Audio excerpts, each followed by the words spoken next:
Signal me when. Please stand for the national anthem.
Hello, Barbadians. Good morning, good afternoon, good evening, good night, wherever you are.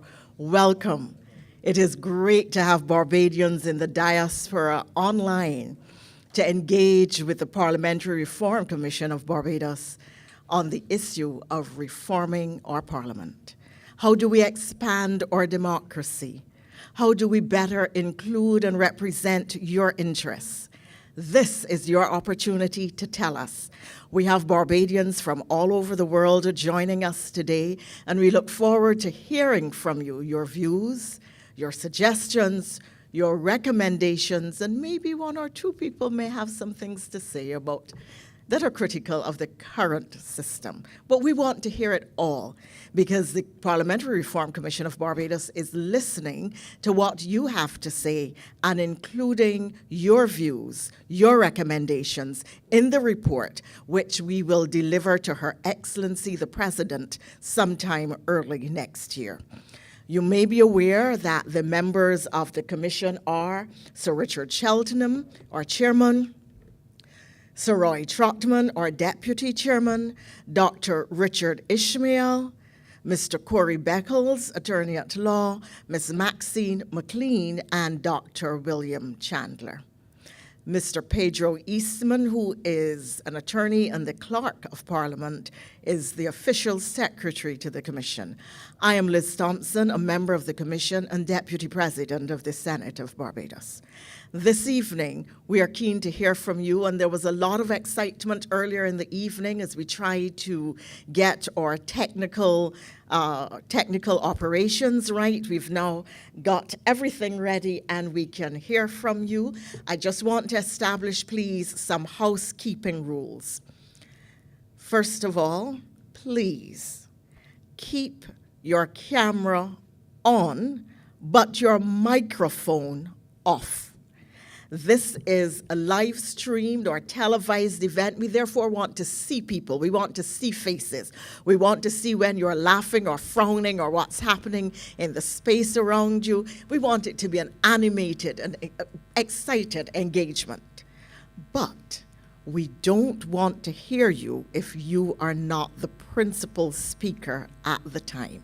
So please keep your microphone off if you are not speaking. In fact, there may be some things happening in your background that you wouldn't necessarily want to share with us. It's a good housekeeping rule for Zoom meetings. Haven't set the rules and told you hello. We are apologizing for the late start. We had technical challenges, but we are ready now. And you've already started to follow that rule. I want to say that interpreting for the hearing impaired this evening are Bonnie Leonce and And Paula Medford, we're starting with Paula, so you will be seeing her first, and then we go to Bonnie. Our technical team oversight is at the controls. We look forward to having a great evening and to hearing from you. I turn the microphone now. Let me just explain that the meeting is 4 hours long, or scheduled for 4 hours. There are 8 commissioners, and we are going to divide the meeting into 4 segments. The first hour will be moderated by the chairman, Sir Richard Cheltenham, and the deputy, Sir Roy Trotman. You will meet your moderators in the next set of moderators in the second hour. I don't want to take up any more time. Please let me welcome you again, say how wonderful it is to see Barbadians and to hear Barbadians wherever they are in the world, and to let you know that this is where your navel string is buried, and we welcome you virtually to the Rock. Sir Richard Cheltenham will come to the microphone now to share his opening remarks.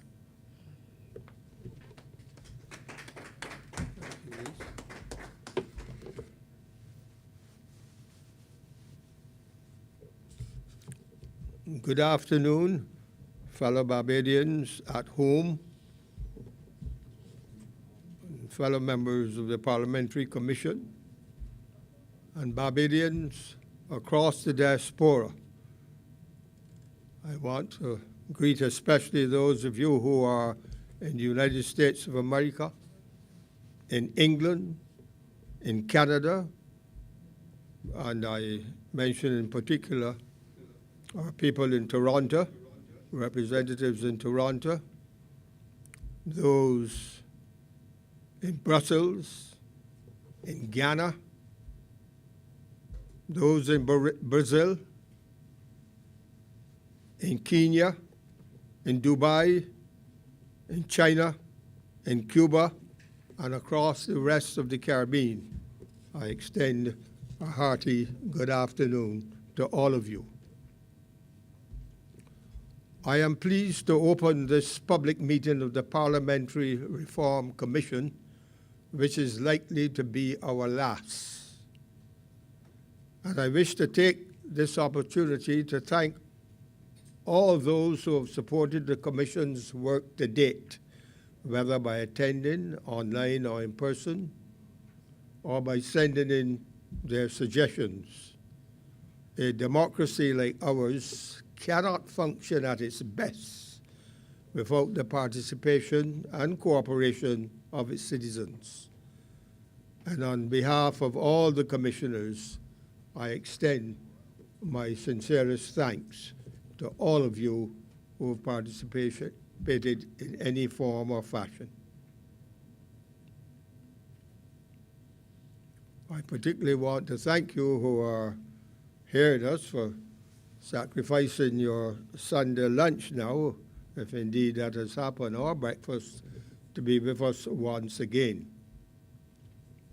This Zoom hall meeting is an important one, which was always on the agenda for the Commission. Barbados is a country which has experienced waves of emigration following emancipation. Perhaps the first most significant of these waves was to Panama, 1881 to 84, and then 1904 to 1913. Many Barbadians, as you know, went to Panama to work as laborers on the construction of the Panama Canal. Wives and girlfriends followed. Many went and never returned. But in any event, they sent back Panama money to aid friends and family left behind. And I'm sure that even if we went to Panama today, we would have Spanish-speaking Boyces and Griffiths and Braffits, all of them carrying well-known Barbadian names. The second wave of emigration was that to the United Kingdom. This was the Windrush generation. Took place between 1955 and 50, just before Janet, and ended by 61.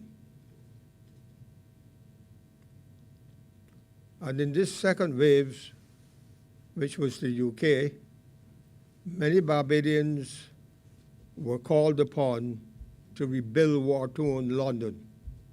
And so we went as nurses, maids, laborers, and general workers. And work was found too with the assistance of the government, with London Transport and with hospitals.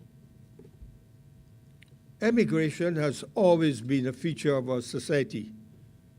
And even today, we have well-trained people going abroad for opportunities in America, in Canada, and Europe. I feel certain, and I'm sure you feel certain too, that wherever we travel, we can find a Bajan. Remittance money became the source of tremendous changes in land ownership at home, small business ownership as well. And that remittance money caused the transformation of entire villages and communities. Many of our young people left to find better opportunities, and the money which they sent home had a transformative impact on their families' fortunes and on the wider Barbadian society. In recent times, the amount of remittances have decreased as people have passed away and generations move on. However, the psychological ties to Barbados have been passed on to the young generation. And it is not unusual to meet a Londoner or a New Yorker who gleefully relates that his mother or dad is or was Bajan, and that they are looking forward to going home, to coming home during their annual holiday. And they come not as visitors, but as family from abroad. I think it's safe to say that Barbados' connection to its diaspora remains strong. Bajans overseas retain a keen interest in the life of the country, including its public life, and are always happy to make their contribution. It is for these reasons that the Commission knew on formation that the diaspora was a constituency that had to be consulted as part of its work. I'm sure that many of you followed the Commission's sessions online, but it might be useful to recap a bit of our focus and purpose. The Commission's task is to examine our parliamentary institutions in the context of Barbados' change from a constitutional monarchy to a republic, which took place just 2 years ago in 2021. When many of you left Barbados, we still had a Queen and a Governor General, the Queen's representative here in Barbados. The system that we had then meant that several decisions, including the appointment of our diplomats, had to go through Buckingham Palace. The Queen never refused any name submitted, but it did delay things. Additionally, persons required to take the oath of office, including parliamentarians and judges, had to swear their oath of allegiance to the Crown, not to the country Barbados. The removal of the Queen as head of state and her replacement with her Barbadian president has changed all of that. The Parliamentary Reform Commission has consulted extensively with Bajans at home, and now we want the views of Barbadians abroad. We want your opinions on how you think our Parliament has worked in its almost 400 years of operation, and what changes need to be made now as we rise to meet the challenges of the modern era. I and my fellow commissioners look forward to hearing from you on these issues. and I identified just a few. Should we retain our two houses of Parliament, the House of Assembly and the Senate?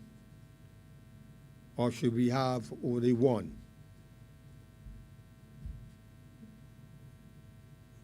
Should we have a fixed-term Parliament? Or should we retain the existing system whereby the Prime Minister of the day determines when the Parliament should come to an end within the 5-year term, whether after 2 years, 3 years, or 4 years? Should our President's tour of duty only be for a fixed term of 5 years or 6 years, or at most 7 years?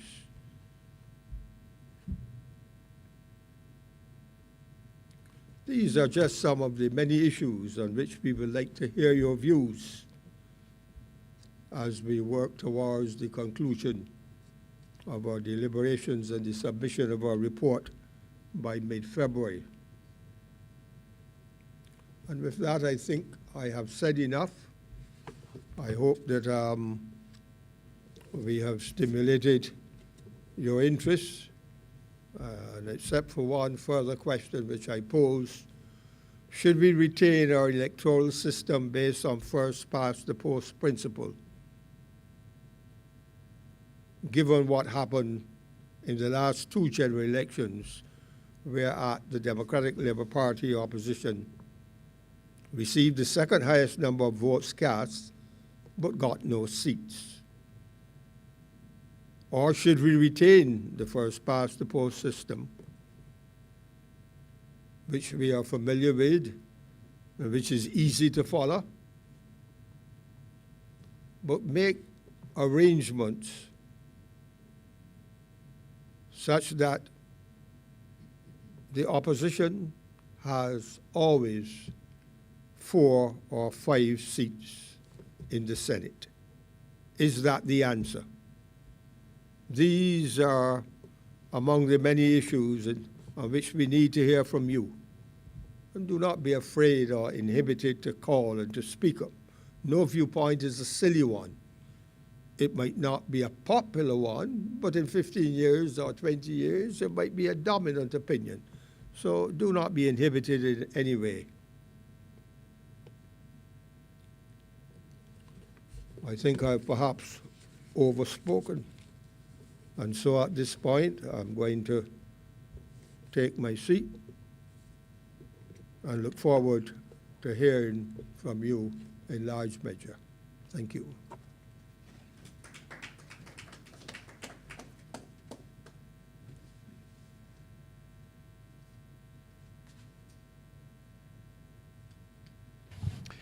Call, you have heard Sir Richard Cheltenham. So, ladies and gentlemen, we are ready to receive comments, suggestions. Just indicate. We have our technicians who will assist in that exercise. Who's going to be the first?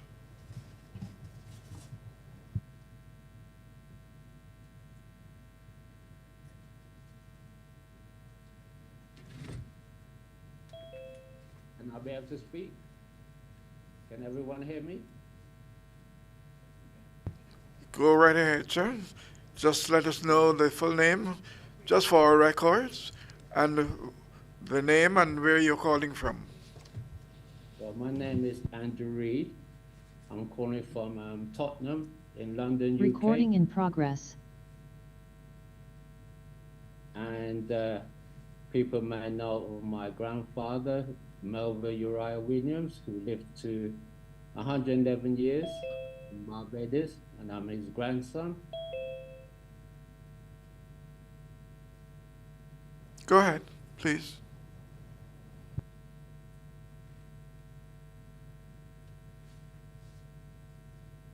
Unionist. But as to the points of what the opening remarks were about in terms of how long we should have a president for, I've from the UK, I favour a system of every 4 years. I favour a system no more than two terms maximum to give opportunity to other people, because I think over a certain period of time, dictatorship becomes more accessible, and it rears its ugly head. I think the people should have the majority vote. It's only a small island, and first past the post. I don't think it's really quite a fair system. I think with many Barbadians out there that are slow to get to the election polls and so forth, and just because one side has their group in there first and they get past the post first, I don't see how that really is going to be quite fair. So I think they need a change to that, definitely. I'm not too sure about one or two parliamentary groups, but I think that's open to the debate. But certainly for me, from the UK, I favour someone 4 years and maximum 2 years so there'll be change and prosperity. I think the last time I visited the island was in 2020, I believe, and did I see much progress after 7 years? I still see the roads from town to Spitestown in a very poor condition. As a trade unionist, I worry about the workers' rights, especially the Barbadians, and I do concerned about overseas people that are not Barbadians buying up all the land and property and assets of Barbados, and we don't have control.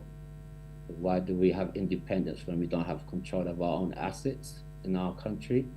And this is the same feeling I do for Africa as well, and the wider. But that's my opening comments. I hope it's received well.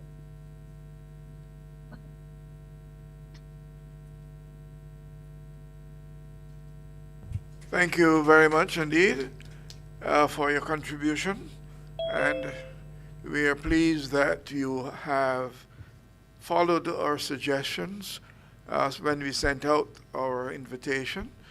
You've spoken to the point, and you have kept yourself brief. We appreciate that very much. Are there any other persons ready to make a contribution?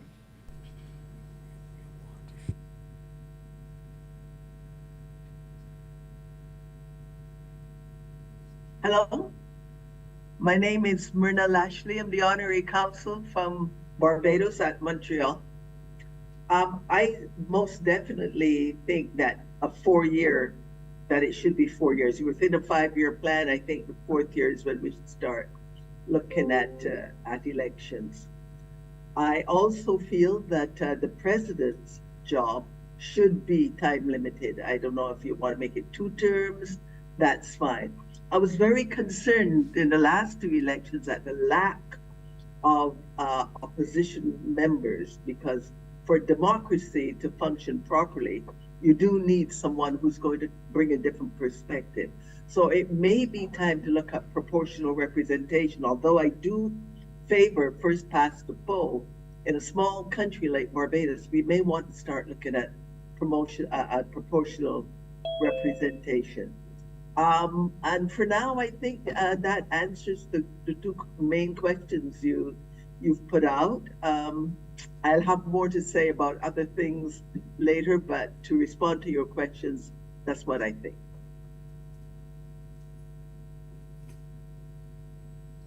Thank you very much indeed. Are there other contributors?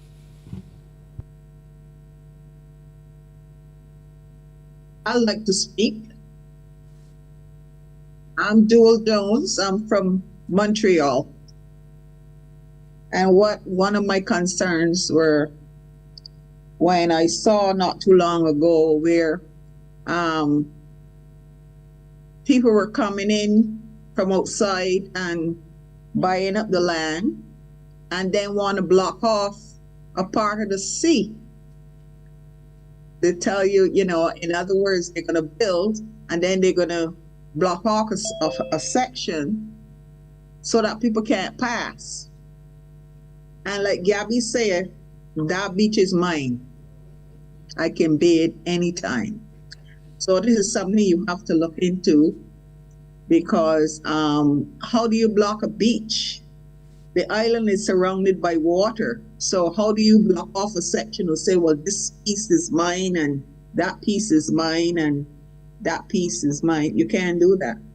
So that's something you have to look into, along with allowing outsiders to come up and buy too much land on the island. And another thing I want to find out about tenantry land. So that's my spiel for now. Thank you. And thank you too. Are there other speakers? And remember, we are looking for you to tell us how you believe we are going to improve the democracy that we enjoy here in Barbados.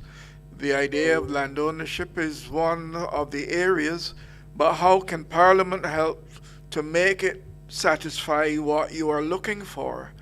Keep your thoughts on the subject and continue to let us hear what changes you would like to see made. Who's going to be next? Hi, this is Cynthia from Montreal, Barbados, South Montreal. Just echoing some of the feedback that we have received so far during this time. I'm wondering as well, what can we do to offer opportunities for those people living in the diaspora who are residents of Barbados to participate in the election? That's one of the things that we have heard from time to time again when the elections come up. How can Barbadians overseas participate in the election? So I think that's one thing that maybe we can also take a look at as well. Thank you.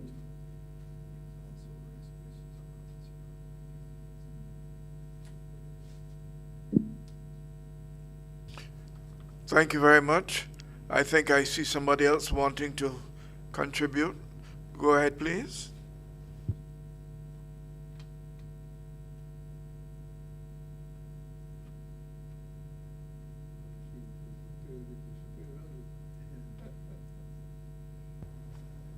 So I believe that somebody who wanted to speak may have got put off one way or the other, but remember, you are free to make contributions, make suggestions. This commission has a very important task to perform in making our republic a better place. We can only do that if you help by your contributions this afternoon in this session. We are waiting for your call.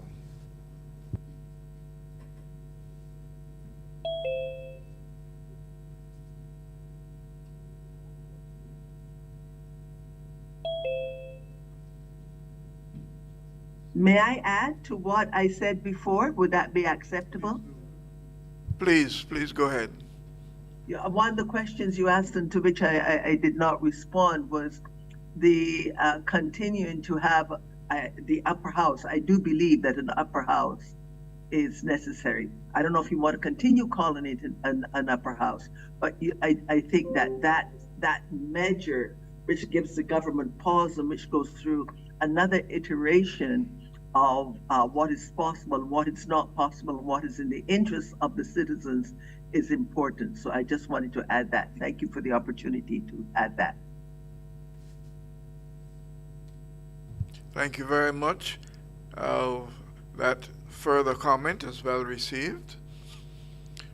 Our task is to look at what the Parliament does now and to look at what, in the Commission's view, are the views of the public regarding what changes are required to be made to make democracy more meaningful and to have you take greater part and feel more comfortable with what we are doing under our new republic. Please let us have your views.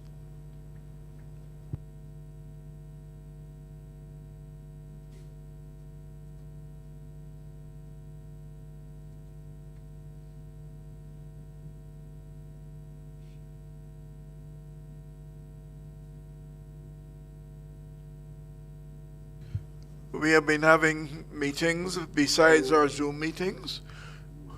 We've had meetings with several members of the public. It may interest you to know very much that we have also involved the young people, and we have had very keen interest shown by members of our secondary school systems and by those young people at our community colleges. We have been very pleased at the great interest that they are showing in how Barbados for the future should organize its governance of its own interests. And we have been very impressed that they have a vision for how they can participate in the new republic. Am I seeing somebody else desirous of speaking? The floor is yours.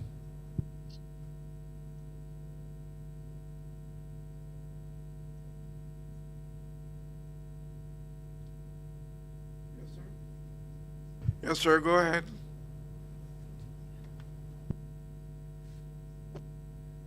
Yeah, I want to reiterate what was said earlier regarding voting abroad.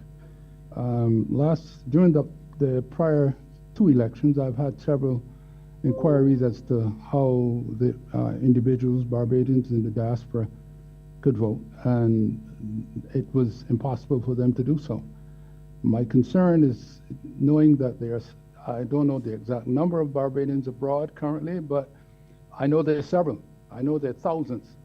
And I think it's important and really a time that is due for that opportunity to be. I know it's maybe technically challenging sometimes, but I think it's something that really needs to be addressed.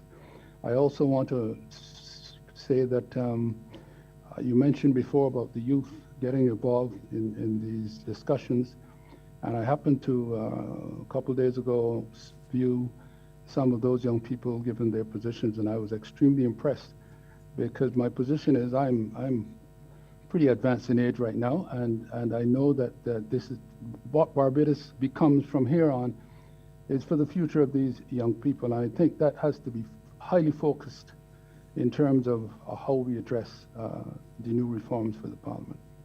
Thank you very much.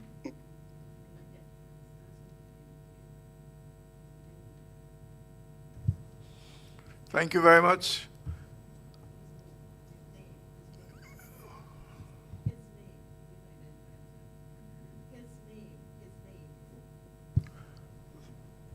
Thank you very much for your contribution. Could you let us know, please, the name? We would like to, when you address that, you would give us the name.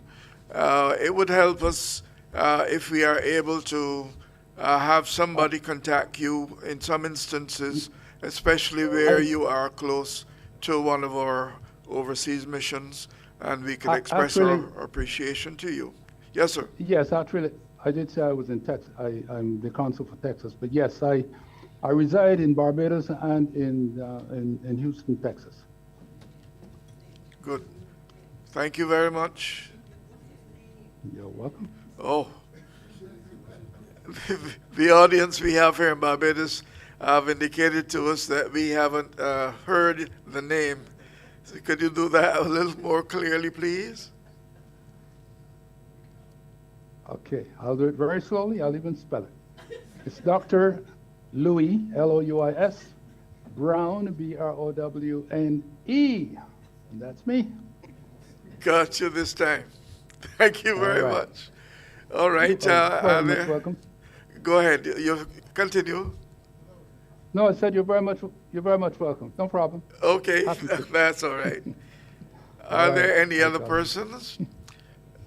It might interest you to know that one of the things we have been hearing about has been the question of whether gender is properly addressed in the Parliament and the extent to which people would like to see some revisit of that arrangement. It may very well be that it is one of the things that cause you concern where you are now, and if you have a point of view on the matter, we are very willing to hear that, as well as your views on any other particular part of representation of the interests of men and women in Barbados.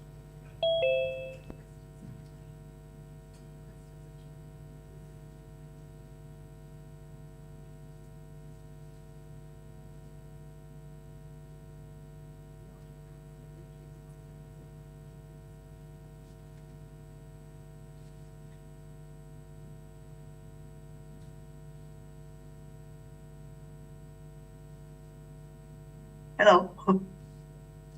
I'm sorry to take up so much, to be speaking so often. I'm trying not to. No, go For the right ahead, record, ma'am. Go right ahead. okay, You for free the to speak. record, for my name, I'm Dr. Myrna Lashley. I'm the honorary consul from Barbados to Montreal. In terms of gender, I certainly think that we have to look at parity. I don't know how much that is being observed right now, but it's certainly something we have to consider. I'm also very concerned about the way, we treat women and children within the society. I don't know what can be done legislatively about how some people treat women, but I do think it's something which needs to be addressed, that women have to be seen as equals, not just philosophically, but certainly socially, in the way we interact with people, in the way we treat people. The respect for women I find when I go home is often lacking by certain persons. I'm also concerned about the attitude that we have towards children, and especially female children.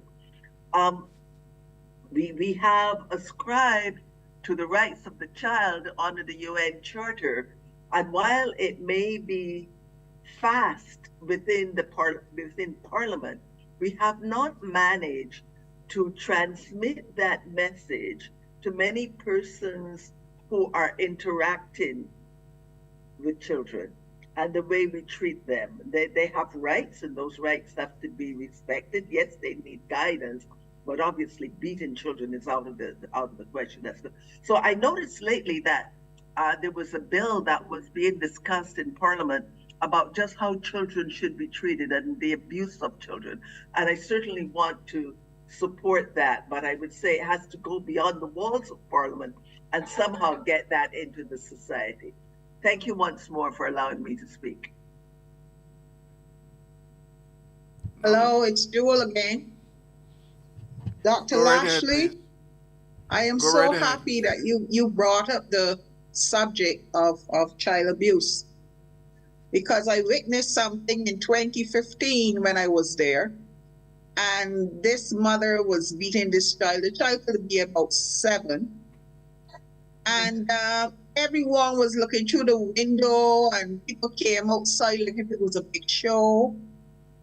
And I couldn't take it anymore because the kid was screaming and she was beating the child and kicking it and all kind of stupidness. And I said, I made sure that I came outside to make eye contact with the mother.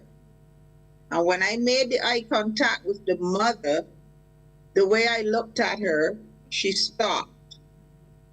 And then I approached her and I said to her, how old is that little boy, your son? And she said, he's 7. I said, what could he have done so terrible that you're not only beating him, but you're kicking him too? What is it that he did was so terrible?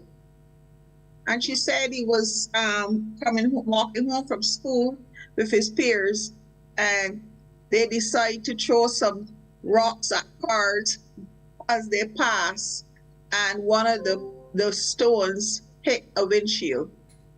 And she was just beating the money out of him because she says, I don't know where I'm going to find the money to replace this windshield, And I spoke to her, and I just calmed her down, and I was happy that I got involved because everybody was just looking on and not saying anything. Nobody wants to get involved because I'm minding my business and all this. But in the meantime, if that same child died, everybody's going to turn up at the funeral.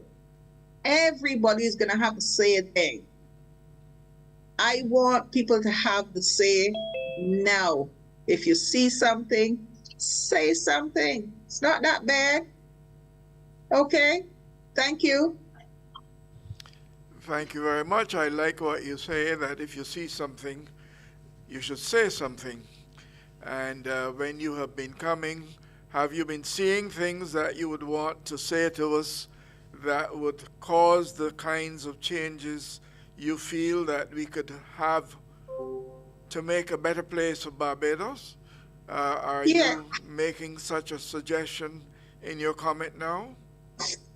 I would say we need more. We still, as Barbadians, we still have this thing about this beating. You know, the first thing is a belt or a stick or God knows I get some tambour rods in my day. But I think now that we are at a stage in 2023 that we should be able to speak to the kids rather than beating the kids. Let them have a say, okay? I will also add that when I came up here, I was 17 years old, so I mostly grew up in Montreal, but I kept going back and forth to Barbados, and I studied social work, social services, and I realized that the training that the Irish child gets in the Caribbean doesn't pan out up here. And I'm saying that because in Barbados, mostly when a child is talking to an adult, the head would be down. God forbid you look your grandmother in the eye or something, the head is down. Over here, I had a problem. They saw it as rude when the child hold down the head. You see, so it's a big conflict and confusion when they come from the Caribbean and arrive in Montreal. It's hard for them to adjust because they're saying, well, look, when I was home, my grandmother told me not to look me in the eye. And now I'm here, you're telling me that I have to hold up my head and look you in the eye. So I don't know what's happening, you know? We call the professors here by their names. In Barbados, you call them sir, madam, Mrs., good morning, whoever, you know? So it's a totally different ball game. And I would like to see more communication between mother and child, or parents and child, father and child, depends on, or opposite genders and children. Please communicate with those children. If you find that there is a child that is not being communicated to, then train that parent, talk to the parent, you know. Don't just the first thing be to take the child out of the home. Talk to the parent, talk to the child if you have to aside, and see what's really going on in that home, you know. So I am just hoping that I was speaking to High Commissioner Glenn Clark, and he said, I remember in a meeting with him on the same Zoom, and he asked if there was anything that we could do up here as professionals to get in contact with the schools down there in Barbados to give your experiences and your input. So that I'm going to look into with him, because I would really like to address some of the schools sometimes. Thank you very much. Thank you very much indeed. Could I suggest to you that you get in touch with Ambassador Clark, High Commissioner, and that you carry these ideas, what ideas you have, and any suggestions for how you can contribute in the splendid ideas that you obviously have in trying to make for a better performance. We are, however, today appreciative of that, but we want as well to look at the question of the government and the governance, how the parliament should be organized. Is it satisfying the needs of the members of the population, the Barbados population in Barbados and in the diaspora? And what would you suggest are means by which we can improve on the performance of our parliament? If you have those ideas, please let us know. Dr. Shelton and I are soon going to step down and another team will come, but we could take two more suggestions. May I speak, please? Diane Hill. I'm from England. In the last New Year's Honours list, I was awarded an OBE for services to the administration of justice, but of course, as now we're a republic, that won't be recognised in Barbados.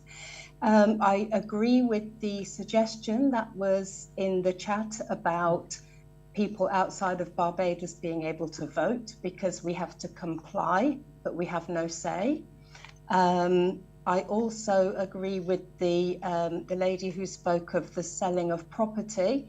The size of the island of Barbados and preserving its heritage maybe should look at some of the Scandinavian countries and move towards not allowing people who do not have ties to Barbados from buying the properties. Because if you look into the future and the properties have been sold to people who come now and then, what will not only the people within the island, but the returners that you want to attract be able to do?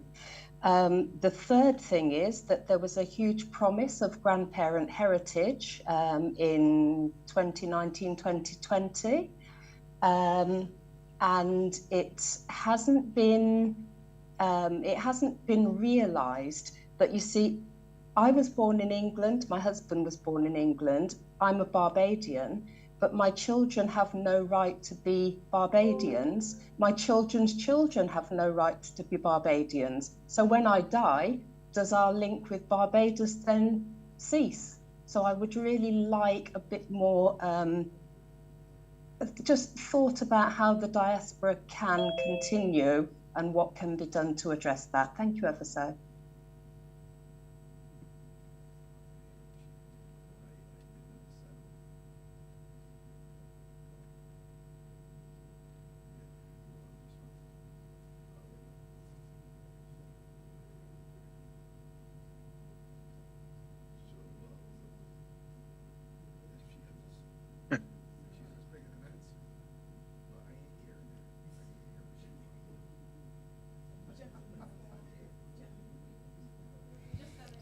I was just double checking with my colleague, and we are both indicating that it seems to us as though the matter that you are raising is a matter that you might wish in your discussions with your head of mission to get further information on.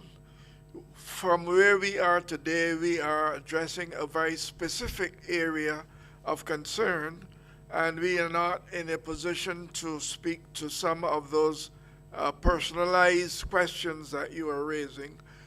We have no doubt that it's important to you, but could you speak more fully to your head of mission in that particular case? We'll take one more, and then we are going to ask Ms. Dr. Chandler and Senator and Ms. McLean to take our place on the podium, on the platform. Is there another speaker? Yeah. I've had my hand up, Soraya, if I can go ahead. Well, welcome. You have the floor, Mr. Wickham.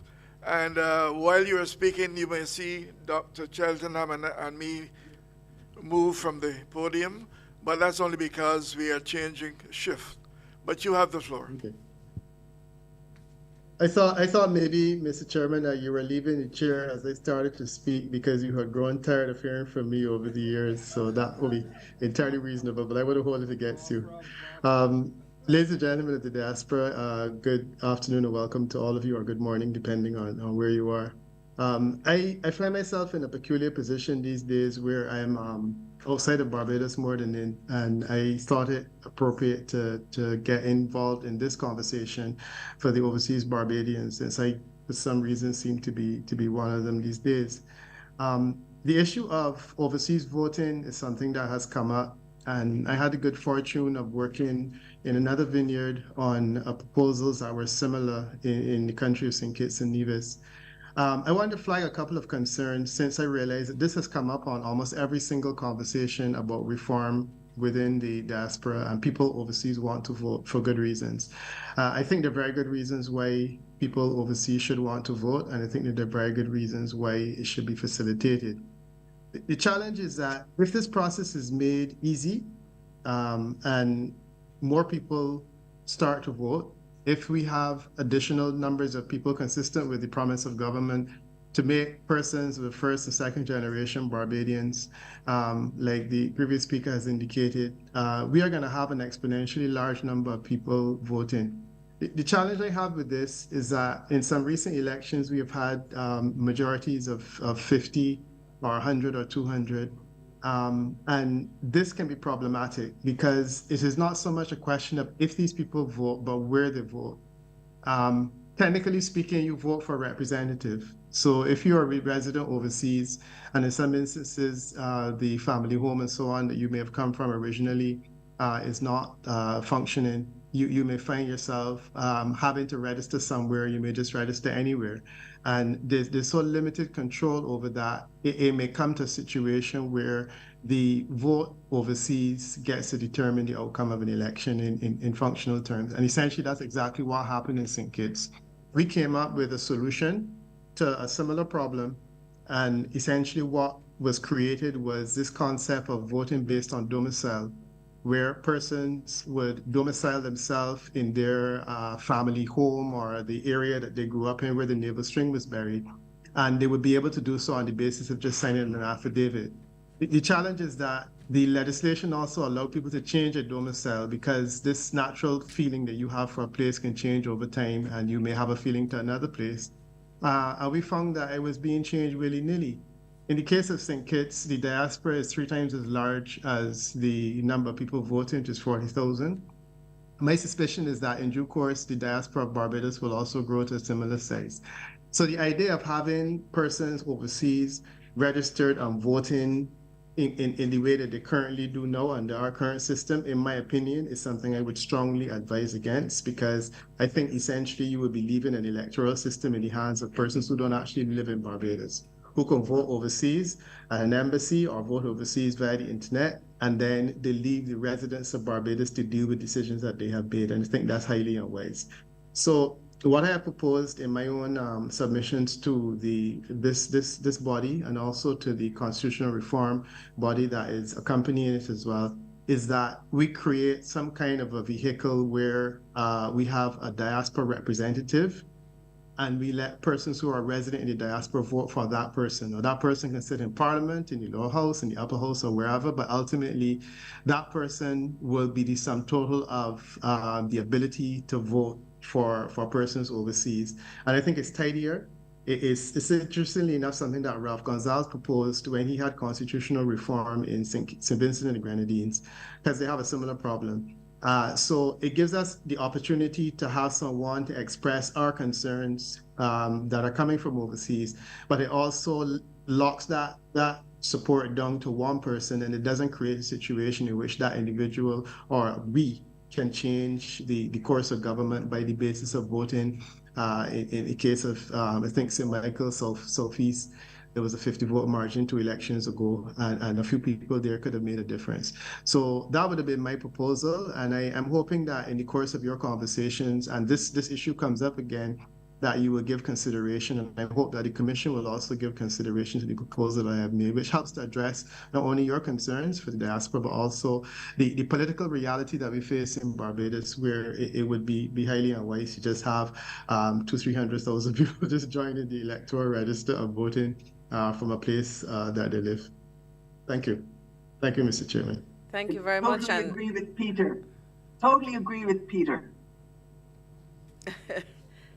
Well, thank you very much. And before I respond to Mr. Wickham, I just want to say that this is Maxine McLean taking over with Commissioner Corey Beckles. And we want to thank those of you who would have made contributions so far, and we look forward to those who will speak later. I will make one comment about Mr. Wickham's contribution, and then I will ask our members of our diplomatic representatives to turn their cameras on and identify themselves. And I want to thank Peter for his comprehensive explanation of the complexity of diaspora voting. And my only comment would be that if you do a little bit of checking on the census information in our various jurisdictions, the UK, the USA, and Canada, those persons who have identified to be of Barbadian heritage, together they outnumber the voters in Barbados. So that probably also contextualizes the point that Peter made. But the issue of diaspora representation is an important one. Having said that, I want to welcome anyone who joined after we officially started.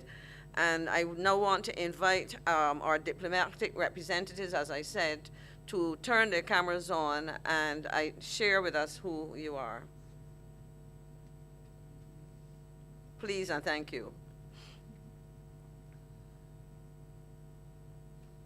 Good afternoon. My name is Arturo Vasquez from Belize, our council here in Barbados. Thank you very much. I believe that's our honorary council in Belize, if I heard correctly. Yes, yes. Yes, honorary council Belize. Thank you very much. Good I'm Dr. Myrna afternoon. Lashley, honorary council in Montreal. Thank you, Dr. Lashley, and thanks for your contribution so far. Thank you, ma'am. Good afternoon. I'm Simone Rudder. This is Roel Carter, honorary consul in Edmonton, Alberta, Canada. Thank you very much, Mr. Carter. I think I saw Ambassador Rudder, so you can turn your camera back on, ma'am. It's still on, Ms. McLean. Good afternoon to the members of the commission and members of the community across the globe. I'm Simone Rudder. I'm the ambassador of Barbados in Brussels. And the embassy here covers Belgium, Germany, France, Luxembourg. And all of our members of registered diaspora members have been invited, and I hope that they are on the call, or some number of them are on the call. Thank you. Thank you very much. Good morning. This is Marilyn Mosley, honorary consul for Barbados in British Columbia. Thank you. This is Dr. Louis Brown. I'm honorary consul for Barbados in Texas. I spoke earlier, and I did introduce myself then. Thank you. Good afternoon. This is Sonia Marvel Carter, Barbados' Consul General at Toronto. Thank you. Do we have any other representatives with us? Timothy Chatterton, honorary consul for Barbados to St. Lucia. Thank you, Mr. Chatterton.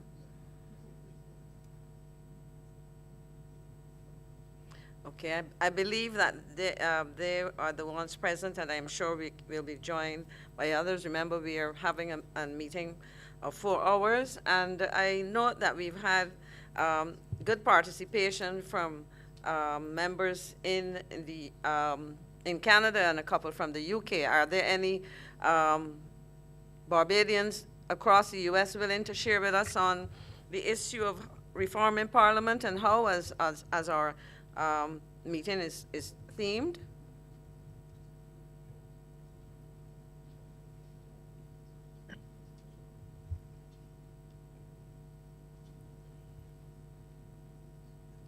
Okay, while we wait for those persons to share with us, I perhaps will ask Mr. Beckles to, say something and to encourage our folks to talk to us. Thank you, Commissioner McLean. I am very heartened by the participation thus far. We have just about, I see 99 participants in the room. I believe our limit is 100. So we are grateful as the Parliamentary Reform Commission for the persons who have joined with us from the diaspora. We have a question in the chat. What is the role of an honorary consul? But I'm going to ask Ambassador Elizabeth Thompson to answer that question on behalf of the Parliamentary Reform Commission. Ambassador Thompson.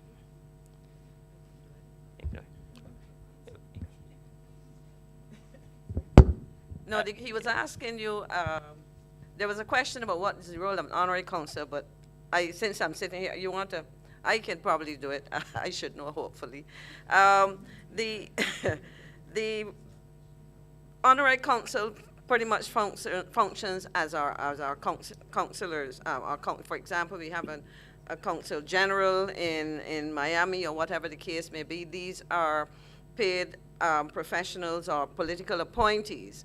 In many locations, let's say in a large country like the US, the UK, or countries, Canada, we are able to draw on the generosity, let me say, of Barbadians who are willing to represent the country in a similar capacity. The difference is that, as the title says, they're honorary, and they function representing the interests of Barbados in a very similar manner to our official consular corps, should I say, our consular corps, which is part, so they function essentially the same way, but as I said, it is a public service that they are giving to the country in that capacity. Therefore, for example, we would have heard from at least 3 or 4 of our honorary consuls so far, Dr. Lashley, Dr. Brown, and I'm not sure I captured all the names, so that essentially is it. But representing Barbados, and essentially looking after the interests of Barbadians in the particular cities or locations in which they serve.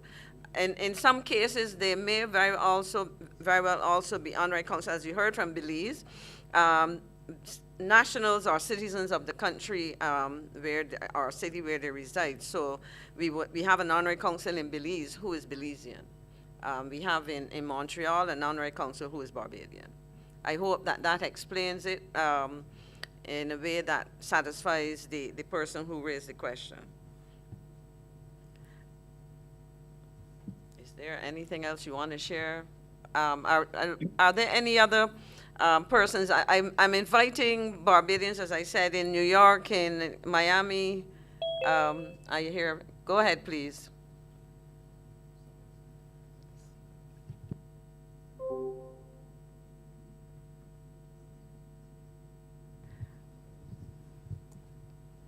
Are there any voices that we want to hear? I'm surprised that our audience is so quiet. Okay. Sir George Allen is asking for the floor. Okay, so George, welcome. Thank you very much, Mr. Clean. First of all, hello to all of my good friends on the panel, on the podium, and off the podium. It's good to see Ambassador Rudder in Brussels. I've been following not very closely the work of this commission, but when I got the invitation from Ms. Thompson, that was an order. So I therefore had to appear today and had to make some comment. A couple of comments I would make as I follow the discussion and listen to Sir Richard's opening remarks. First of all, I'm not sure that parliamentary reform is really relevant to our being a republic or not, because a parliamentary functions, I think, are discharged whether or not one is a republic or not.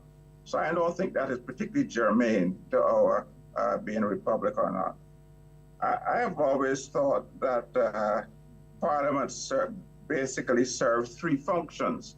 And if you're going to think of reform, you'd have to think of which of those functions are not being performed adequately and what can we do to improve the performance. Because I like to take a functional approach. What are the basic functions of a parliament in a democracy?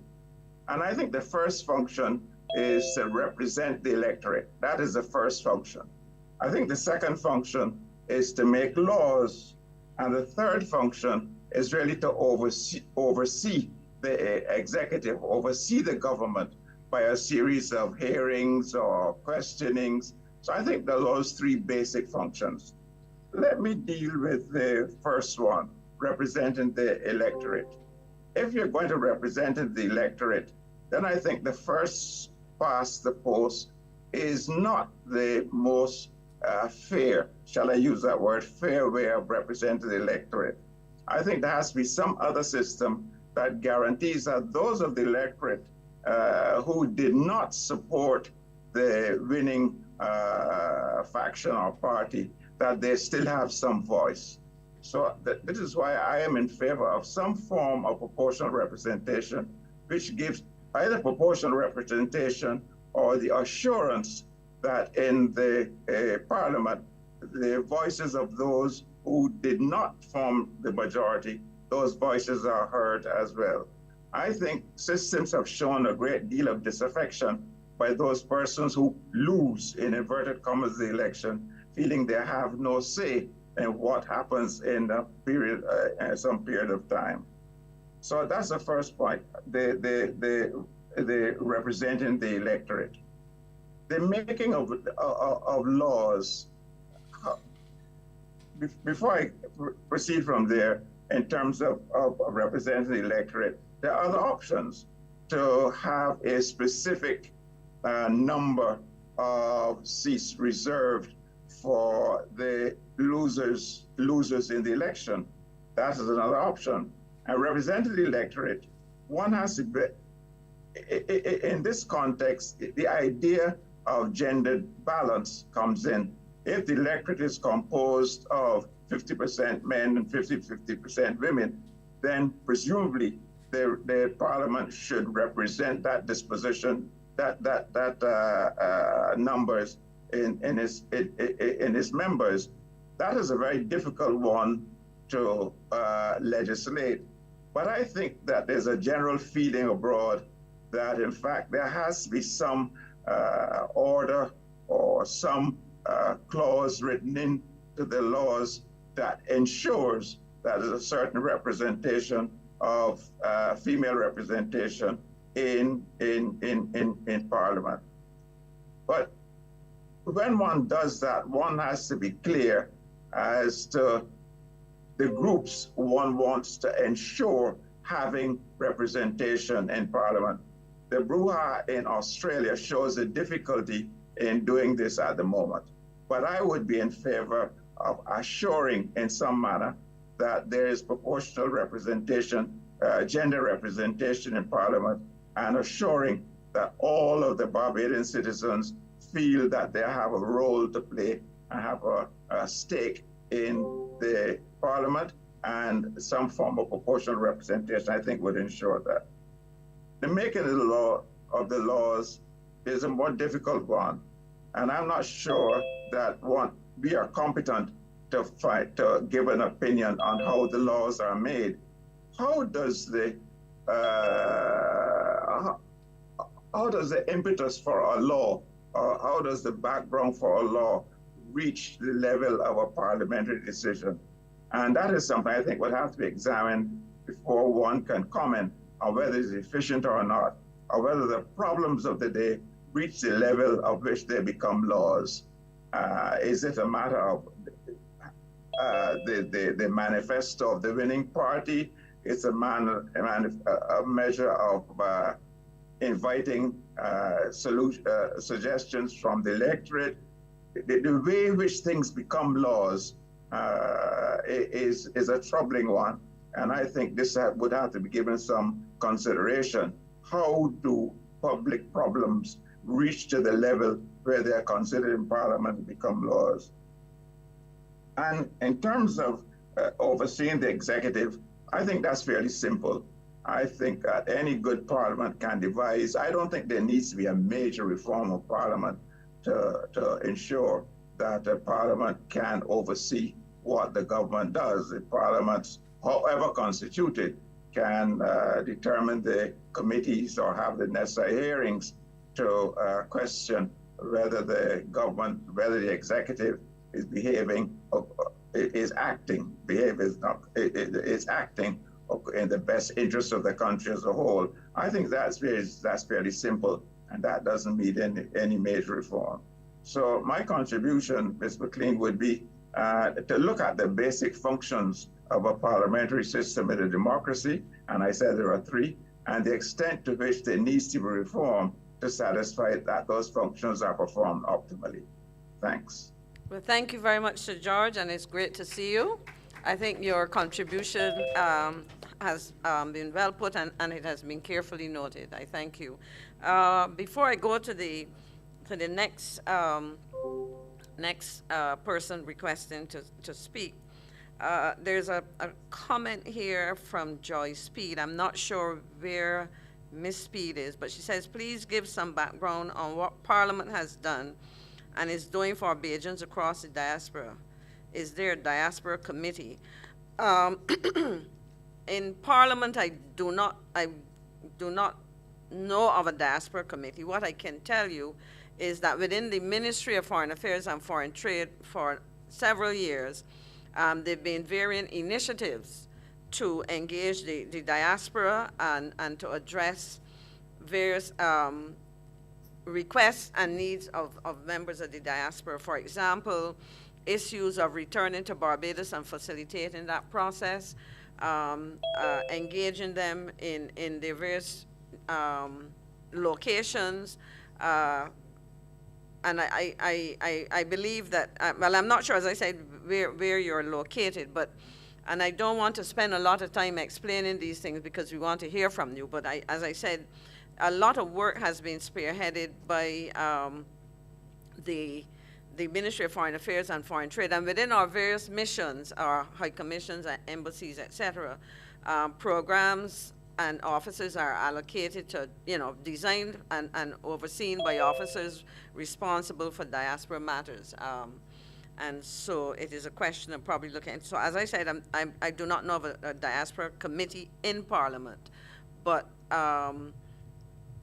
at the level of the executive, at the level of cabinet and ministries, that's where issues are operationalized. The other one is a comment from Mr. Tyrone Roach, who I know happens to be in the UK. As he said, there are no honorary consuls in the UK. As to why that is, I am not sure if there were ever requests to do so, and that would need some researching as to the rationale for that. If you are making a case for such, I believe it would be good to hear from you, Mr. Roach, what your thoughts are on that matter at some point before we end. Next person wanting to speak. And let me just say that we're looking here from the table at ourselves, so we are at a little bit of a disadvantage so we rely on you to just go ahead when one speaker has concluded. Again, I would love to hear from somebody from the U.S.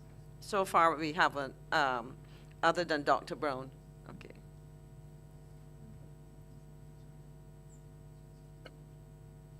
Okay. Go ahead. Is there? Thank you.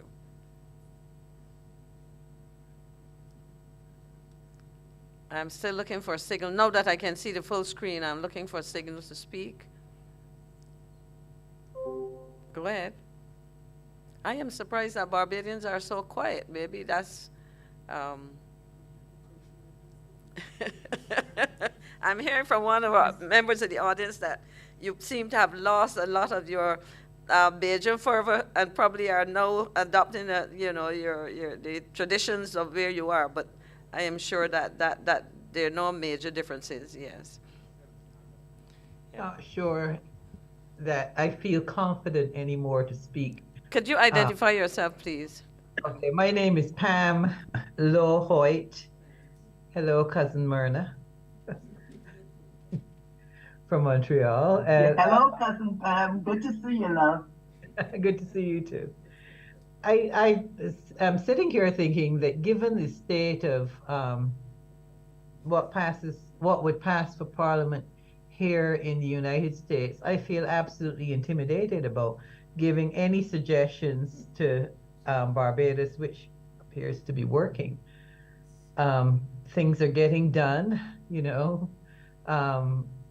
policies are passed. They're solid people in charge. Not that one always agrees with a direction or a particular position, but I don't know. Having lived in America and lived through these past few years, I am absolutely intimidated about making any suggestions for change, particularly to have a flood of folk who are Barbadian to the bone but don't live there start to make changes and suggest policy changes that those who live there have to both implement and live with. So I'm cautious, and that's probably, I don't know, I'm not speaking for all of the Americans on the call, but I am certainly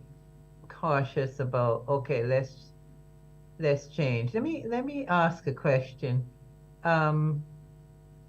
Life is about change, but do we see a need for change? Is there an overriding wrong that we have to right?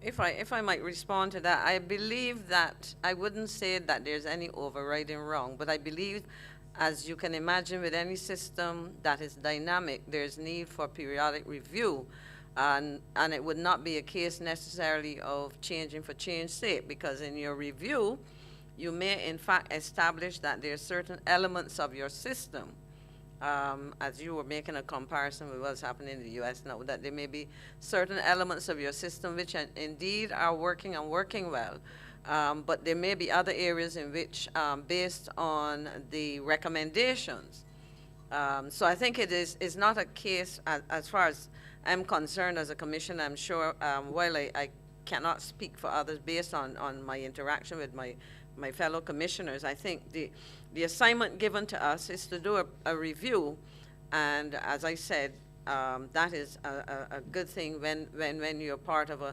system that is dynamic. And I believe that when we look at our terms of reference, the juncture that we are at now as a new republic is perhaps a good time to stop and reflect. So hopefully that, Ms. Lohoit, gives you a sense of you know, the rationale behind the assignment that we have been given. So might we start at the question then? What is there something that needs to be put right?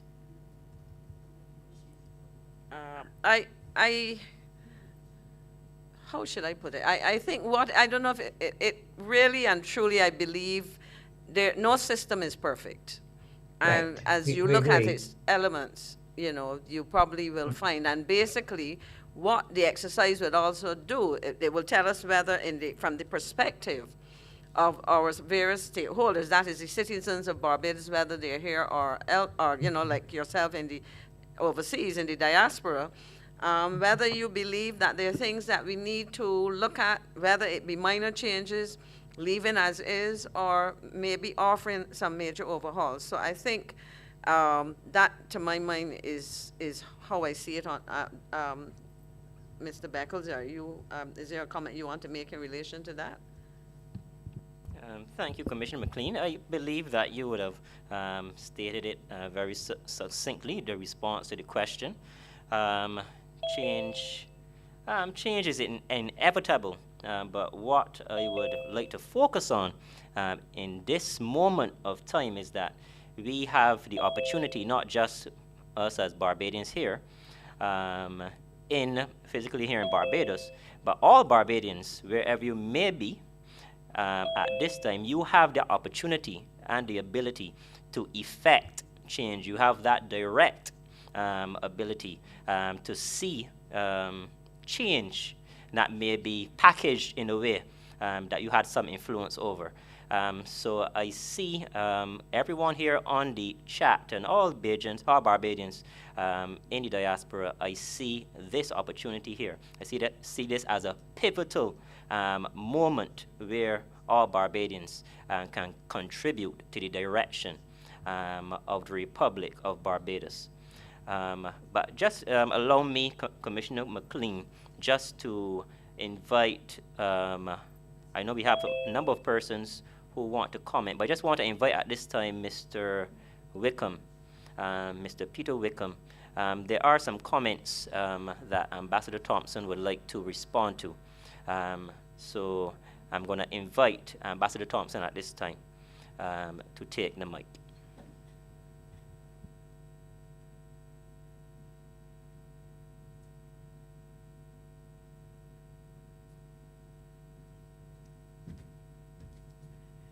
Thank you so much. Thank you very much. I really just want to share some information, and then if I may, we have at every session engaged those who have attended.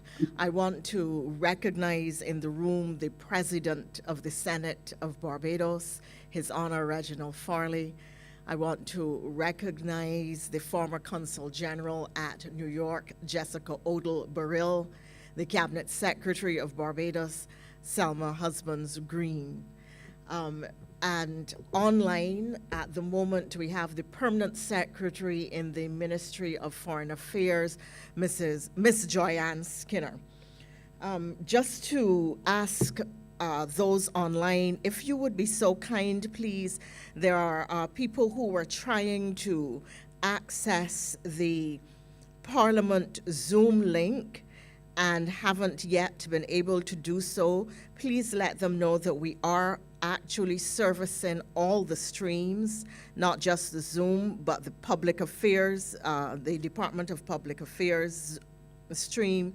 We gather in the Government Information Service, BLP Facebook, BLP YouTube, and Parliament's YouTube, all of which have active participants online and which are and who are posting questions and comments. We are trying to field them, and the moderators or our chairs are answering as they come in. Of course, there is active discussion going on in the chats as well.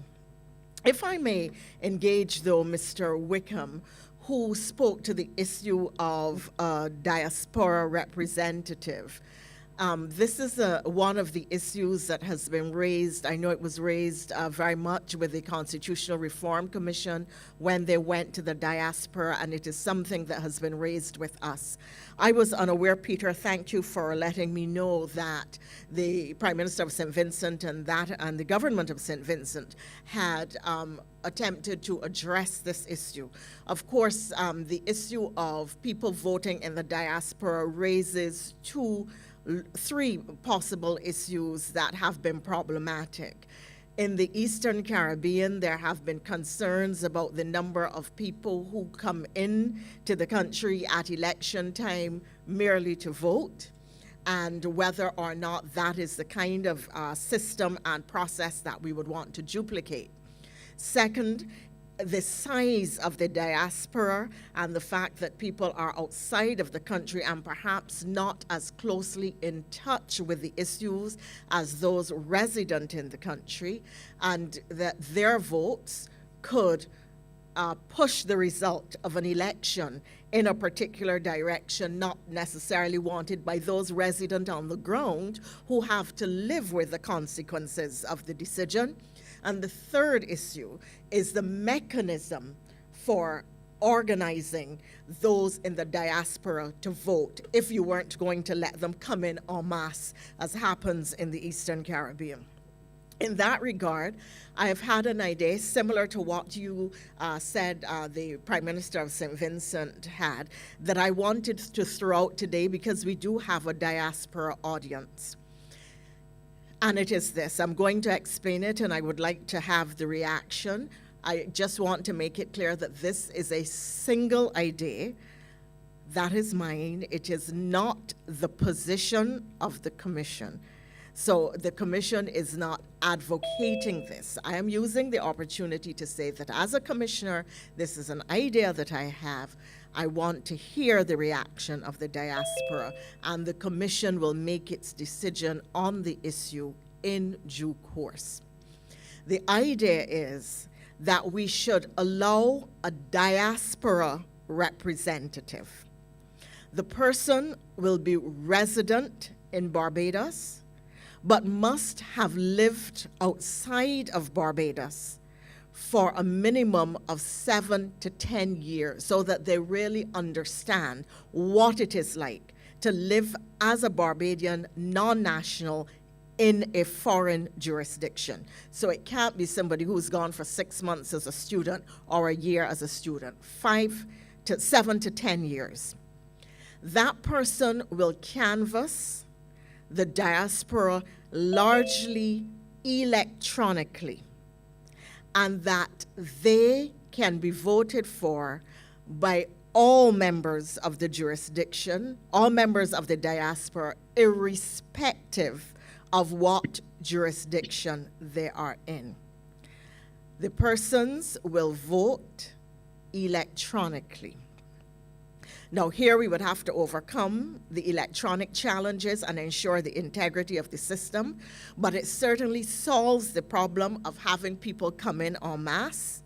It solves the problem of having several representatives all over the place and everybody voting for a large number of people who could skew the results of the national election. They would essentially all be voting for a single representative. That person would then become a member of parliament, and their responsibility will be to look after the interests and concerns of those living in the jurisdiction. So for instance, what is a common problem? Those living overseas who may be building in Barbados and want to be able to have an independent view of what's happening with their contractors or a contract that is broken down. That would be the sort of concern that a diaspora parliamentarian might want to represent, might want to look at.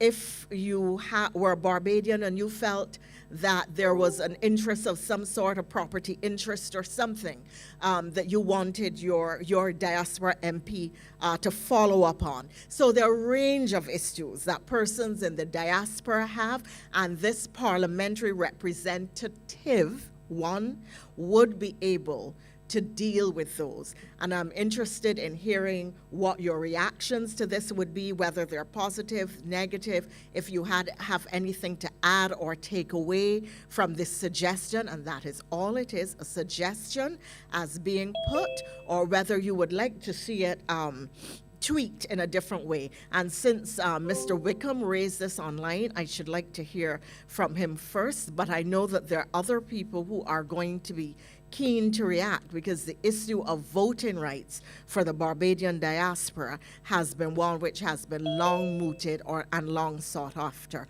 So I am going to pause here to hear Mr. Wickham's reaction and the reaction of others, if in fact others want to engage on the topic.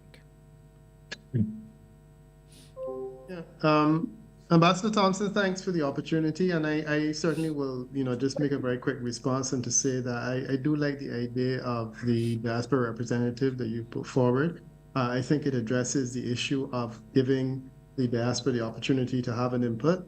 It also addresses the concern about the imbalance that can be created by having large numbers of persons voting locally, even though they reside externally. And I think it also gives us the opportunity to open up the pool in St. Kitts and Nevis. Persons who are resident overseas vote, but they have to travel to St. Kitts and Nevis. If we have something like your system, that's their control. But if we have something like your system that's being proposed, persons can vote, via the internet. They can vote at embassies. They can vote via various media that would allow them the opportunity to participate in a larger scale without the cost of travel, and it still does not have a negative impact on the system. So the idea of one seat in the lower house, based on for persons in the diaspora, is an idea that I would totally support, and I think it does make a lot of sense. So I'm anxious to hear what the diaspora community thinks about it.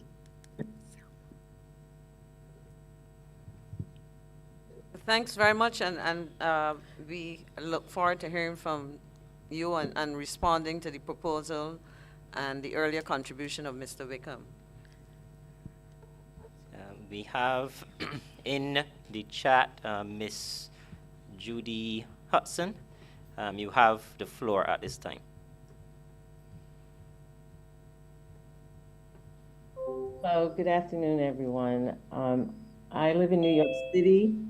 I've gotten my citizenship through my parents. I come to Barbados regularly, so that is my second home. And I agree with what was just said. I think that well, first of all, I think the most important thing that Barbados needs to always have is opposition party.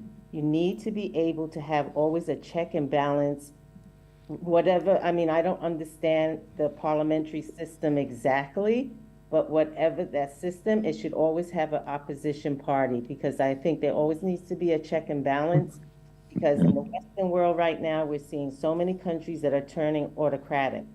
And a lot of them had democratic parties, but it was just abolished. And I would hate to see that happen to Barbados. I would hate to see outside influences come into Barbados. So I think it's a great idea for a representative to represent the diaspora. But if you had an opposition party, I would think that the diaspora should be represented by one person from each of those parties, so it gives a balance. Also, I believe that I agree. I don't think people for the diaspora should have more of a say, especially for the people who are living in Barbados, who you would see things differently that people outside would not understand, not living day to day in Barbados. And you have to be careful of outside influence money also trying to control Barbados votes. With the US system, you have expatriates that vote outside, but they cannot have outside money that works with the expatriates when they're voting. There's only that you cannot have outside money to contribute to the donation. So I think Barbados should have something like that you cannot have outside money from diaspora influence the vote of Barbados through the representative, whoever represents the diaspora. And I want to thank you for letting me talk. I'm done. Well, thank you very much, and we're happy to hear your contribution, and we look forward to your continued support of the work that we're doing. As you might be aware, we do have a number of persons with us, and I want to recognize here with us in this room the former president of C2SAB, Mr. Edwin O'Neill, who has been actively following what we've been doing as a commission, and has in fact made a submission to the commission. And on that note, I would want to remind our audience that in addition to sharing your thoughts with us, you can also submit your comments in writing to the address you see there, prc@barbadosparliament.com. And we look forward to receiving your thoughts and ideas. Okay, over to you, Corey. I believe we have someone else who wants to speak. Thank you, Commissioner McLean. I see Mr. Joseph Codrington. Do you want to make a comment?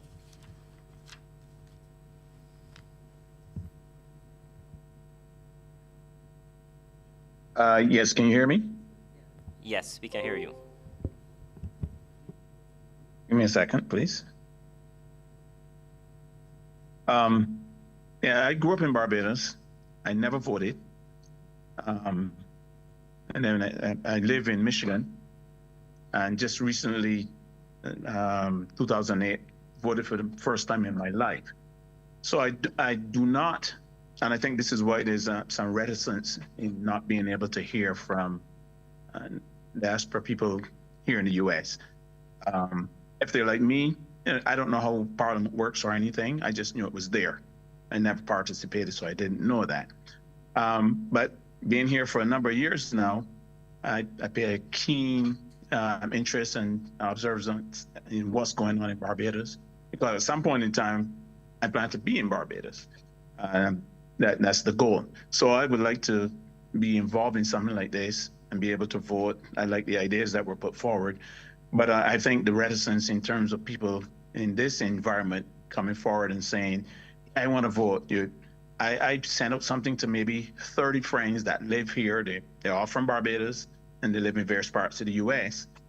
I don't see any of them on here, but I sent something to them. And I got one response that said, I don't trust the political system in Barbados.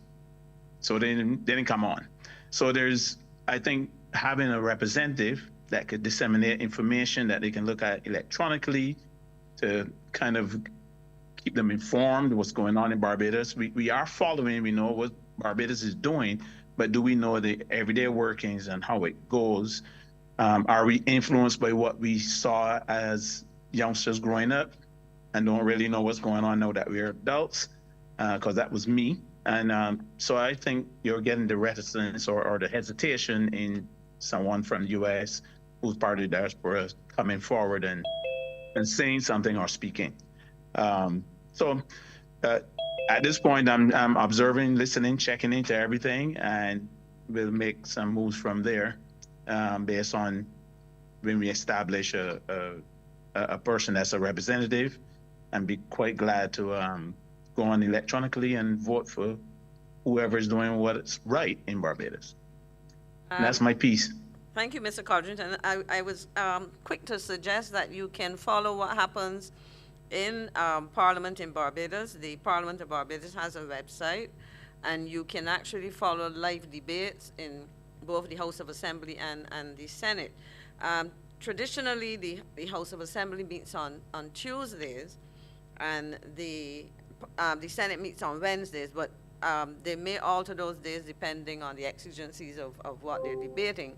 But you can also identify you know, the legislative agenda, because they will have what the order paper spelling out what has to be debated, and you can also go back and look at all debates. So I encourage you, as you've indicated, you're paying more attention now to what's happening, to maybe follow some of those debates, which will help you to understand some of the issues of the day.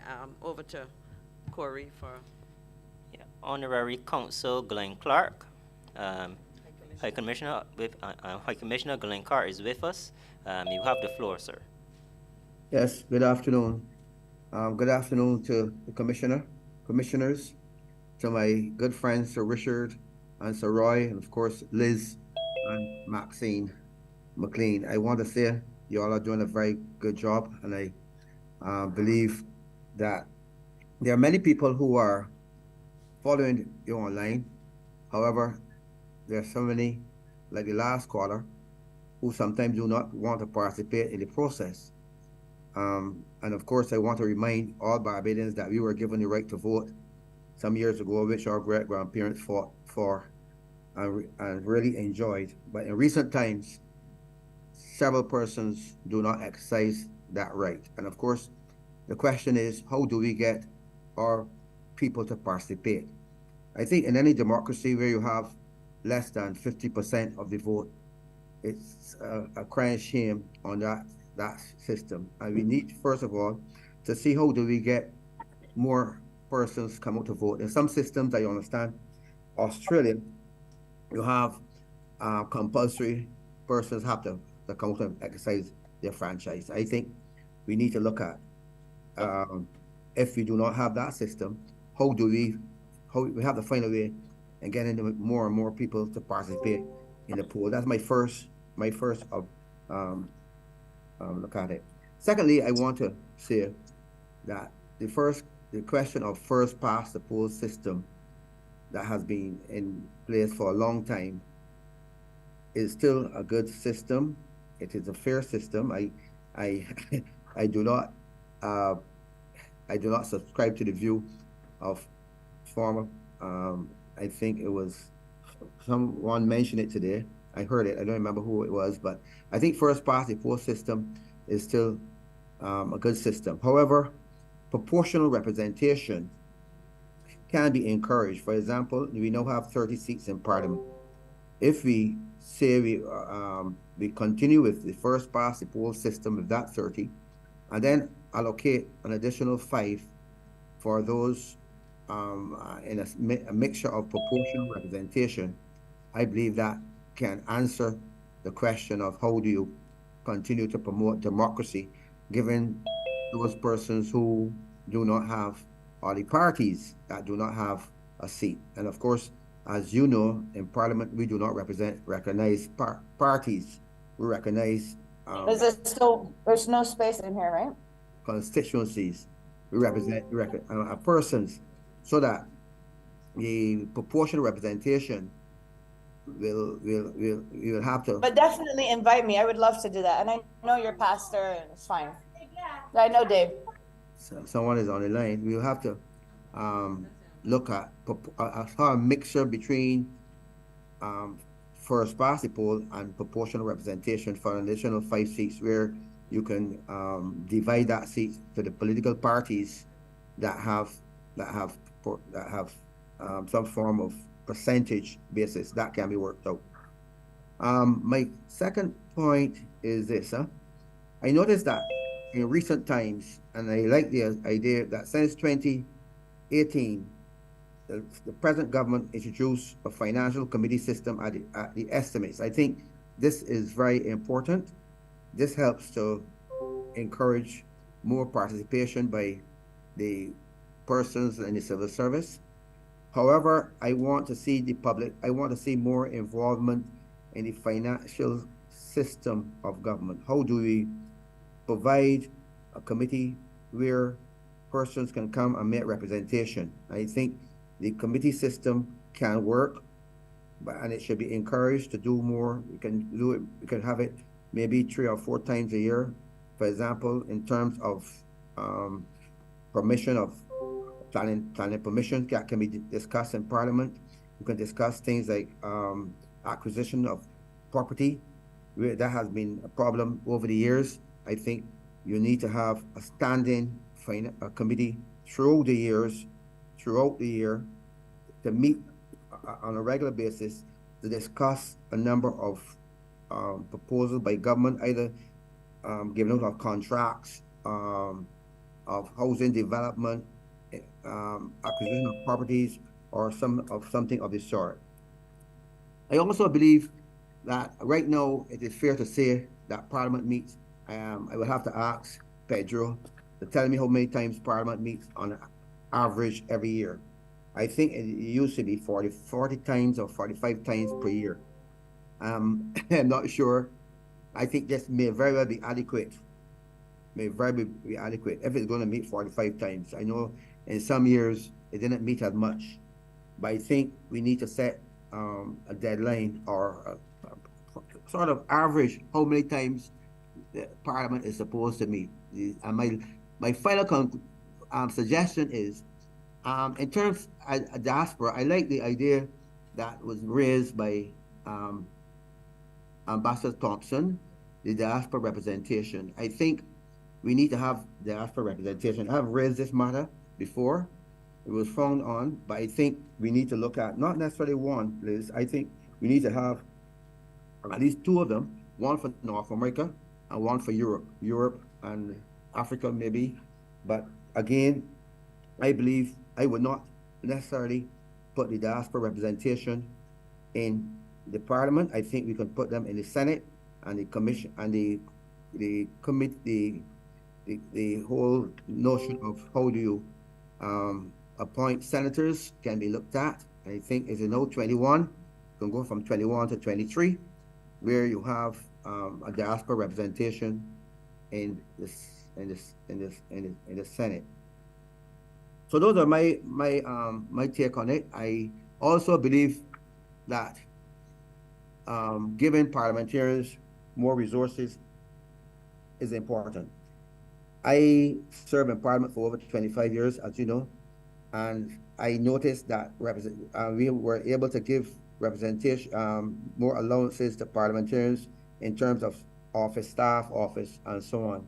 I think we need to do more of that. I think parliamentarians should be a full-time job as well. Once you're elected to Parliament, then you should,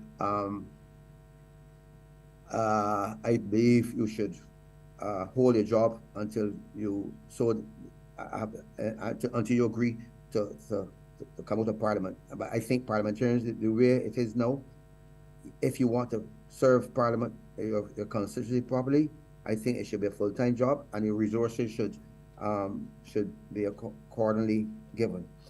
So those are my take on it. I will make a written submission to the panel in due course.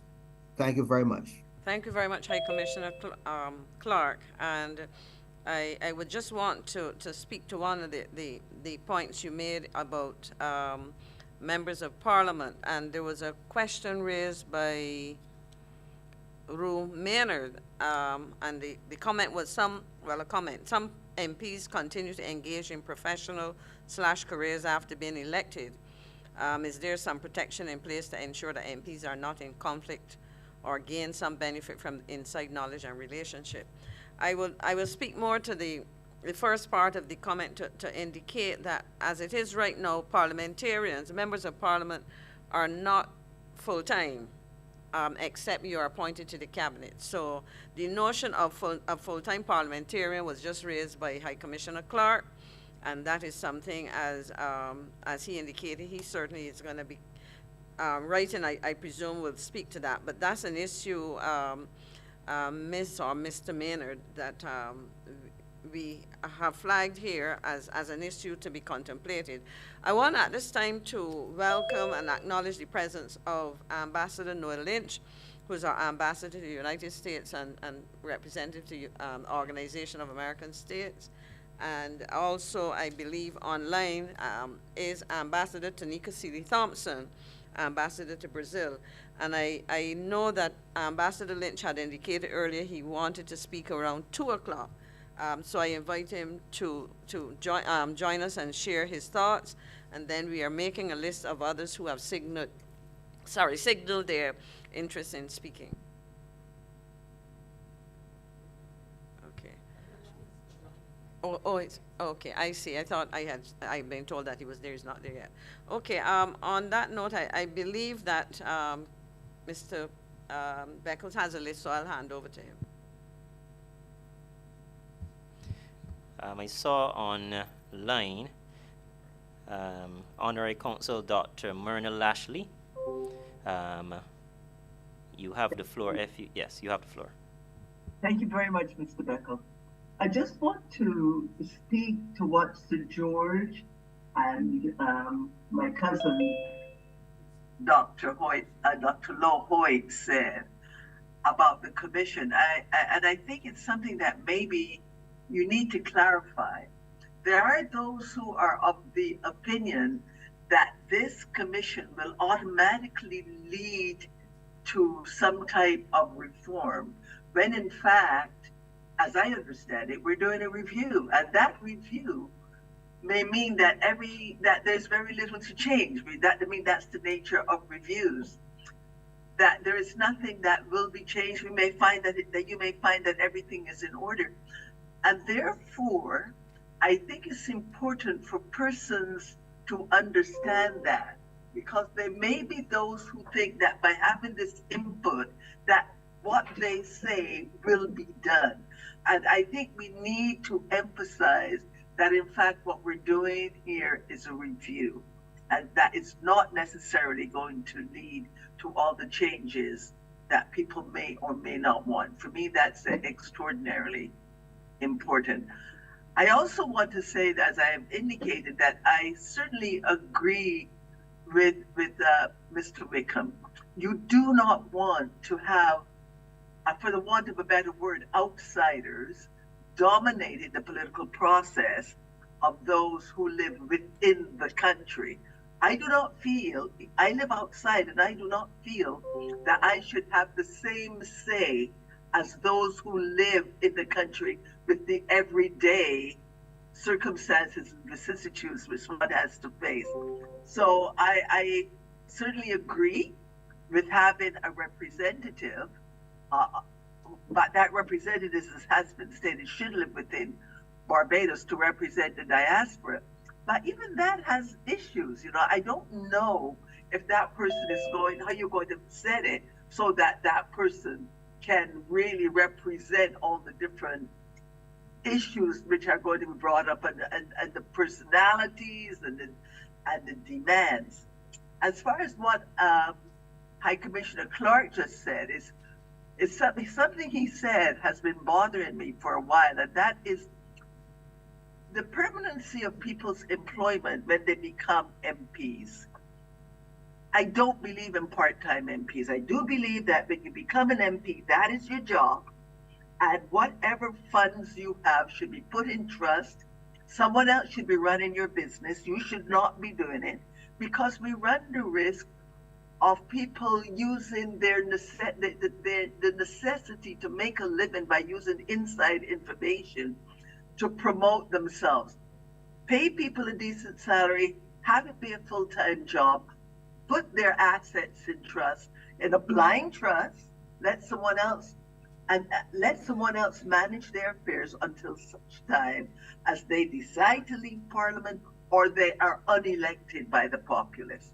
And therefore, I thank you very much for your time. Thank you, Dr. Lashley. We have Dr. Brown, Honorary Consul in Houston, Texas. Well, I had actually taken my hand down because the question and consideration that I had was presented by Mr. Clark, which was my concern, and I do agree with the concept of having a representative. That actually answers the question I had earlier, or the suggestion. My only issue with, or the question I had, it was really a consideration, was essentially exactly what Mr. Clark said. That was the volume of people that are abroad. I'm pretty sure there are more Bajans abroad than there are in Barbados. And how do you handle that? The logistical challenges for that, to represent literally thousands and thousands of Barbadians abroad, that would be, I see it, a great challenge. And that's really what I was going to bring. That was my question. I think I don't have an answer for it at this point, but I think it's something that we have to really give consideration to, because I am sure that there'll be issues with respect to what someone wants to be presented or how they want to be represented as opposed to others. I do like the idea of more than one representative, even if it's, as was said earlier, for USA, England, etc., or Britain or Europe. Anyway, that was what I wanted to say, and as I said, I got my fire was kind of toned down a little bit. Thank you. Thank you. I saw Ambassador Seeley Thompson, the ambassador to Brazil. I believe you had your hand raised.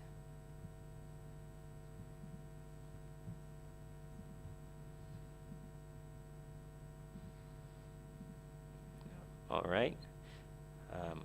Right. So at this time, I want to just mention a comment that was placed in the chat. There are many of my friends who are in their early 30s and have recently gained their Barbadian citizenship. They would like to have more of an input in the governance of Barbados in order to safeguard their future. There have been many changes in the Western world, and many young people in the diaspora are considering a future at home in Barbados. I see this as a very important comment.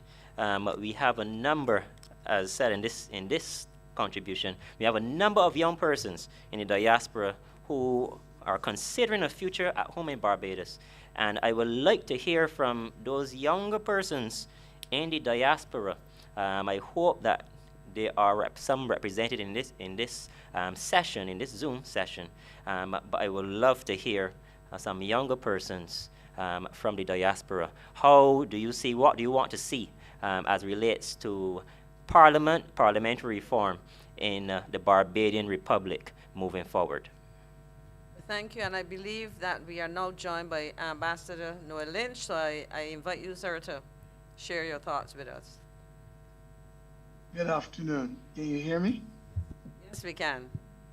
Okay, well, good afternoon to everyone that's joined. I see a lot of familiar faces, and therefore I feel very comfortable and at home. Let me start by saying that I thought long and hard, and even consulted with a number of people about whether or not I should even make this intervention. That is because I still see myself in pretty much of a government role, or a quasi-government type role, and therefore I wondered how my thoughts would be construed by those who hold the reins of political power and governmental power at this time. But just let me say, I thank you all for the opportunity for having convened this meeting, and for giving those in the exterior, members of the diaspora, this important opportunity to contribute.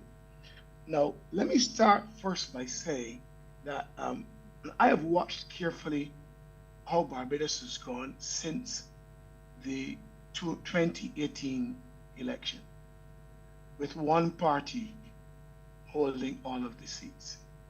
And that repeated in what it was, Peter can tell me, I see Peter there, that was repeated when in 2021, 3 years later. 2021, yes. 2021, right? Yeah. With the same party holding all 30 seats again. And I think it is about time that we may have to review the issue of the first past the post system. For one thing, even though you can argue that in a pure democracy that the people have voted for that party, I think we still got to be careful, in my opinion, about how in an evolving democracy, how this is evolving. Now, if you have all these seats in Parliament, it means that I learned in political science sometime years ago that your opposition becomes ex-parliamentum. So almost everybody in the society becomes your opposition. So whether that's the church, whether that's the civil service, whether that is the envoys overseas, I don't care who it is, somebody becomes your opposition.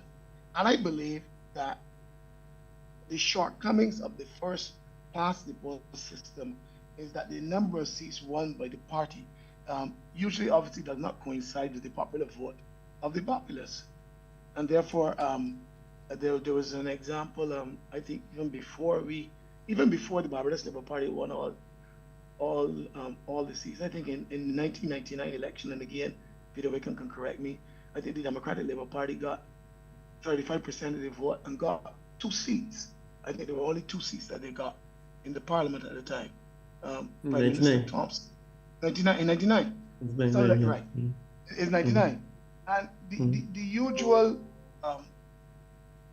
usual alternative for first post is obviously proportional representation. And I think it's about time that we start looking at the concept of proportional representation. And this is not everybody walking about with a briefcase claiming to be a political party that will get an opportunity to be in there, to be in Parliament. I think it has got to be with a minimum number of votes. You are entitled to some seats.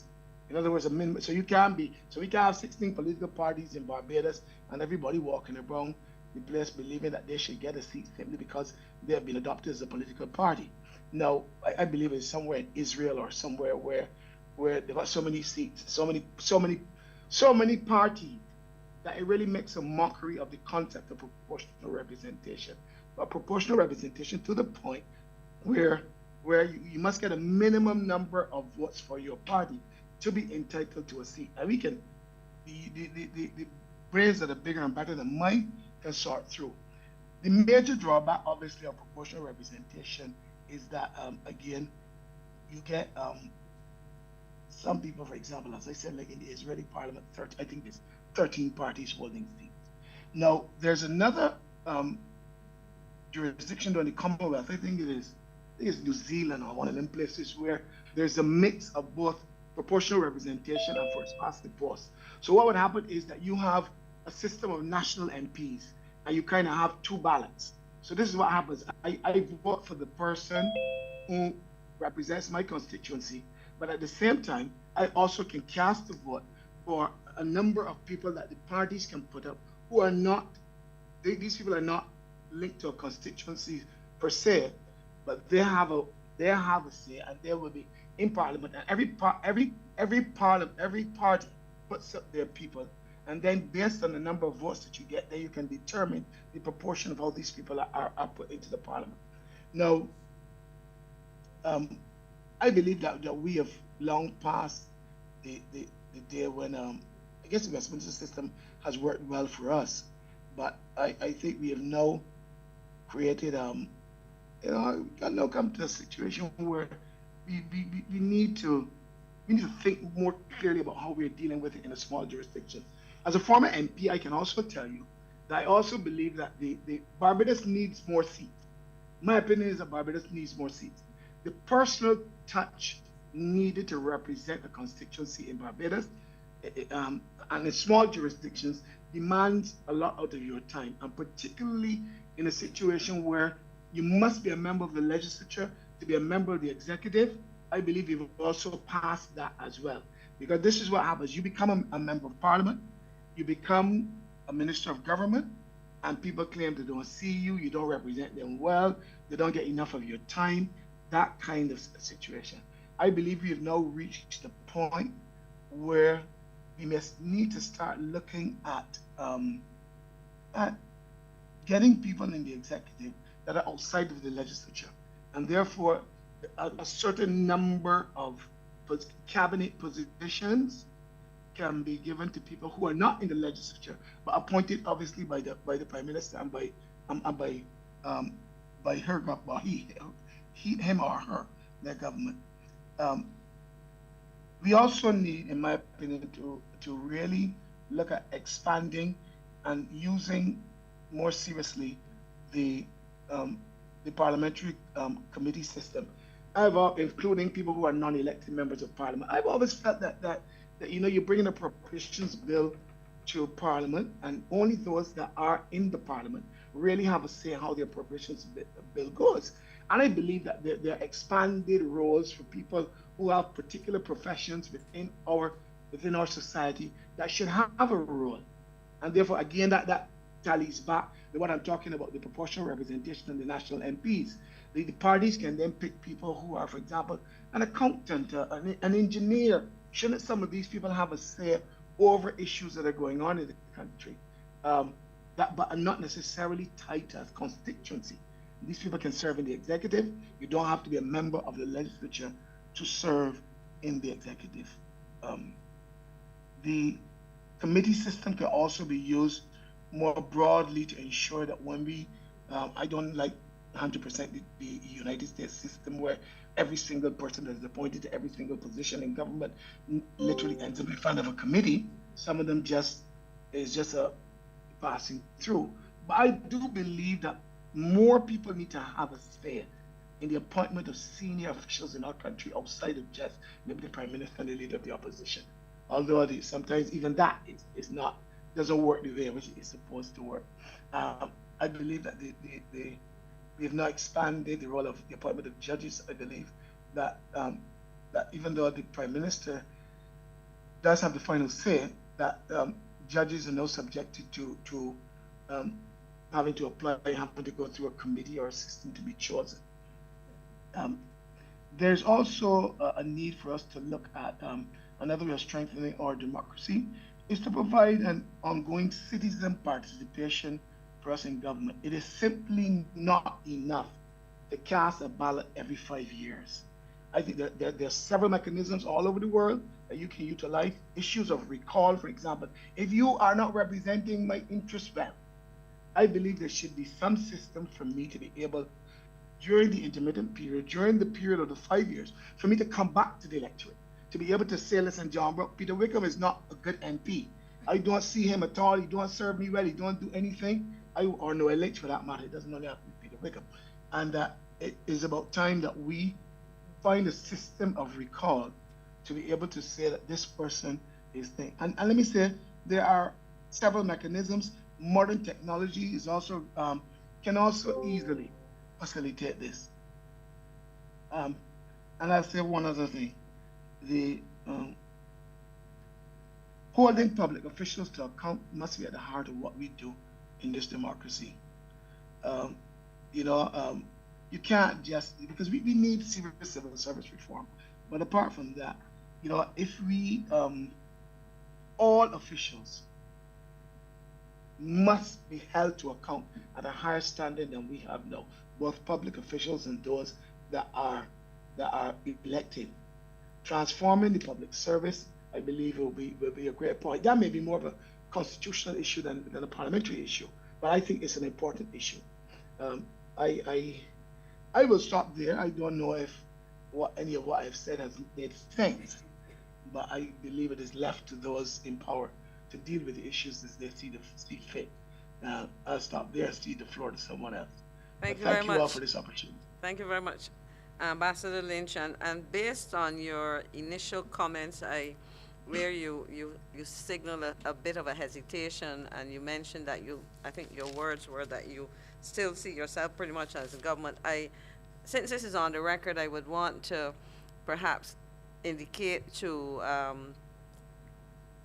our audience that my understanding is that you're speaking in a personal capacity, because, or do you want me to take it as official? No, I don't think. I am sure you were speaking in a personal capacity.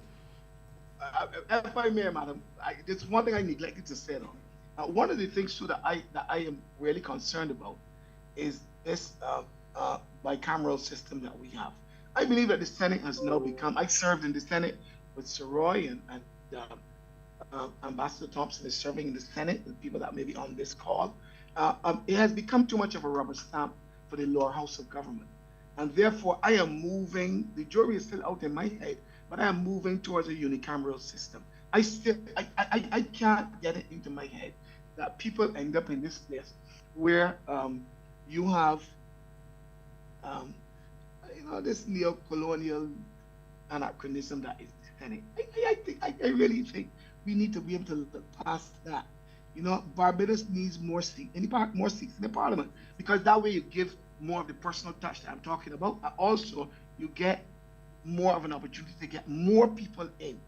Barbados we need about 40 seats, maybe 45 seats in our parliament, because we just don't have enough people to be able to deal with the issue. And I believe if you are able to do that, I can see, Barbados' democracy growing and improving. But that's where I am. And Ms. McLean, you can take that as a personal comment and not one coming from any government official. Thank you very much, sir. And with that, I will call on Ambassador Tanika Seeley Thompson, our ambassador in Brazil, to share her thoughts with us. Thank you so much. Good evening, good afternoon to everybody. I'm very happy to be a part of this conversation and to hear all of the contributions. I hope to make an intervention at the intersection of the issue of youth representation, diaspora representation, and how those might be linked to the strategic role that Parliament might have as the legislature of the country. And I'm not sure that what I have to say is so much about the structure of Parliament as it is about a way in which I imagine that the ambitions that we would have articulated through initiatives like the gathering can be effectively achieved should there be some kind of structural mechanism for engaging with the diaspora. So the first thing is a comment that was made to me by one of my colleagues, so I have to thank and acknowledge him for that, which is we need, if we are to move towards having permanent or some kind of diaspora representative in Parliament, to make the very clear distinction between what is diaspora and what is a descendant community. Certainly in the case of Brazil, when I was preparing for this meeting and wanting to gather people together, I thought of bringing together people who live in Brazil but are Barbadians for pretty clear reasons. One, the very simple fact of being able to follow along in English. But then it occurred to me that there's so many people in the community who don't necessarily speak English, but who are very interested and engaged on this topic, and indeed who want to make a contribution to the development of, and to engaging with Barbados and Barbados's future writ large. So making that distinction in the role and making sure that there is some attention given to this question of the descendants of Barbados who live in non-English speaking territories.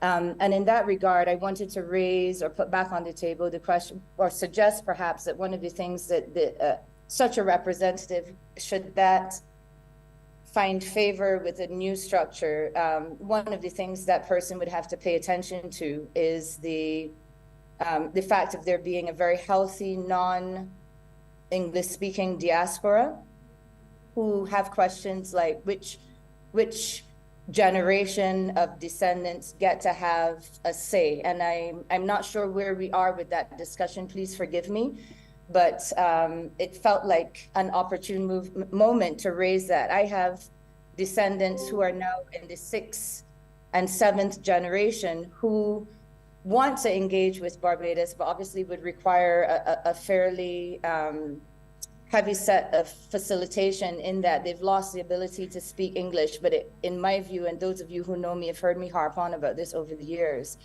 that it is an opportunity for Barbados to bring back and to move forward with a more international view of itself. But I won't belabor that point.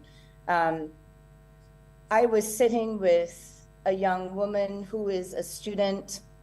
She was a former student, and we were being fed by a young woman who was a former student here in Brazil. They were both scholarship winners. They are Barbadians, and they speak fluent Portuguese, and they speak fluent English, obviously being Barbadians, and who are terribly interested in what's going on at home. And they were following along. I had to bid one of them goodbye, but they are interested in the extent to which they are able to vote. For example, one of the young women said to me that she's never been able to vote since she's been living in Brazil. And so I put that on the table. Again, it might be my assumption that perhaps the mechanism for that is not something that I am familiar with, but certainly this question of making sure that the youth abroad who are not in North America and who don't live in English-speaking territories are also accounted for and seen as assets, not just to the construction of the decision-making bodies of Barbados, but also as, entities that can be strategically deployed in favor of what we hope to do with our foreign partners. And in that regard, I wanted to mention that, students in general, and I've been talking about this since I was younger, and now I'm not so much youth, but I like to think that I have a dialogue and a healthy dialogue with the youth. It's an area that I'm passionate about as an ambassador, but also as a teacher at heart. And one of the things that I learned, or in preparing, as I said, for this process and engaging with the young people that I did talk to, is that they feel like they want a mechanism to know that, there's some flow through from winning a scholarship, moving overseas, being a person who's still interested in Barbados, and being able to have a voice. And so whether that is a diaspora representative, whether that is a youth representative, or whether diaspora and youth are seen as transversal issues for all representatives, I'm not sure about the structure, but I just wanted to bring the perspective of Brazil. It doesn't take a lot to think about what Brazil and Barbados have in, we have so much going on for each other bilaterally, but also as we stand in the world at this time. And the youth dimension of our diaspora, as it were, and also the descendant dimension merit attention, without me trying to predict what format that would take. And I just wanted to greet everybody with those comments, and thank you for giving me the floor.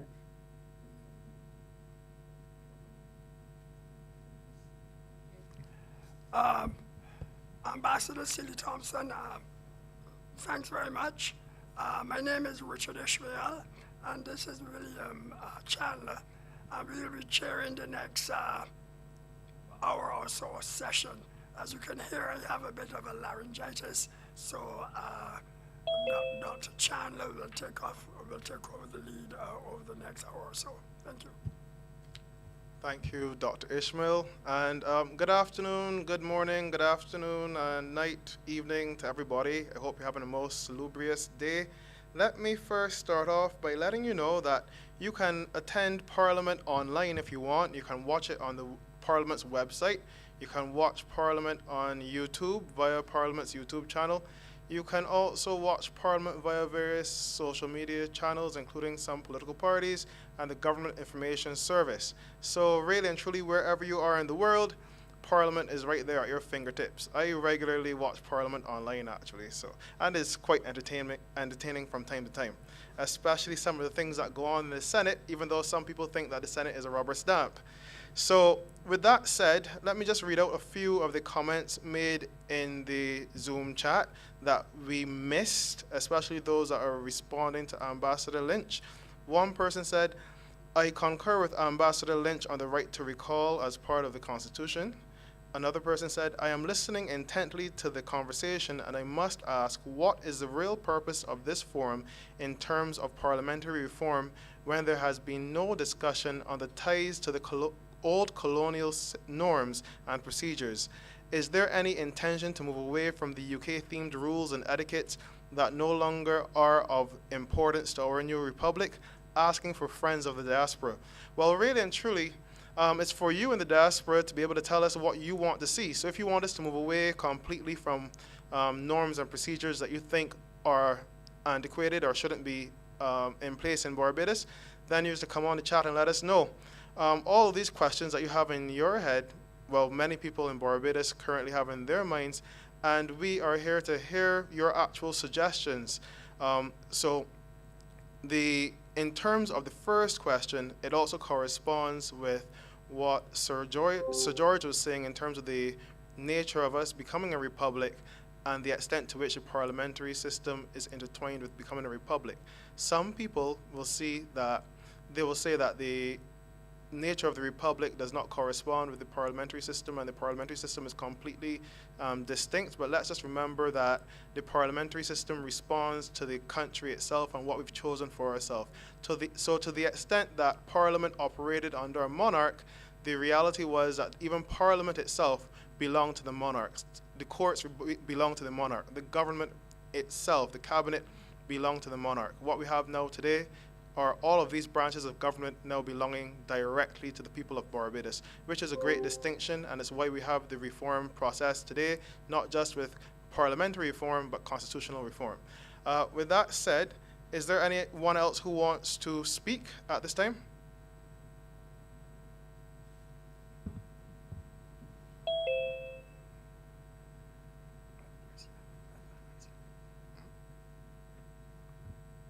Hello. Hi, good day. Could you please say your name and proceed? Hi, my name is Angela Johnson. I am calling in from Michigan. My concern here in terms of the reform for governance, I would like to know along the lines, since Barbados has, or from the sense that government is involved in every day-to-day operation, including healthcare, what are some of the proposals, if any, at this time with regards to concerns about affordable or accessible health care? For those of us living abroad, for example, we are used to going to doctor's offices, being seen timely, even if we go to a hospital. What are some of the things that would encourage us that if we have to come back home, that those things will be, are being considered at this time? Well, really and truly, your question, though not entirely on parliamentary reform, does speak to some suggestions that were made before about a committee system for Parliament that can address questions like yours. Is there another person who wants to ask a question?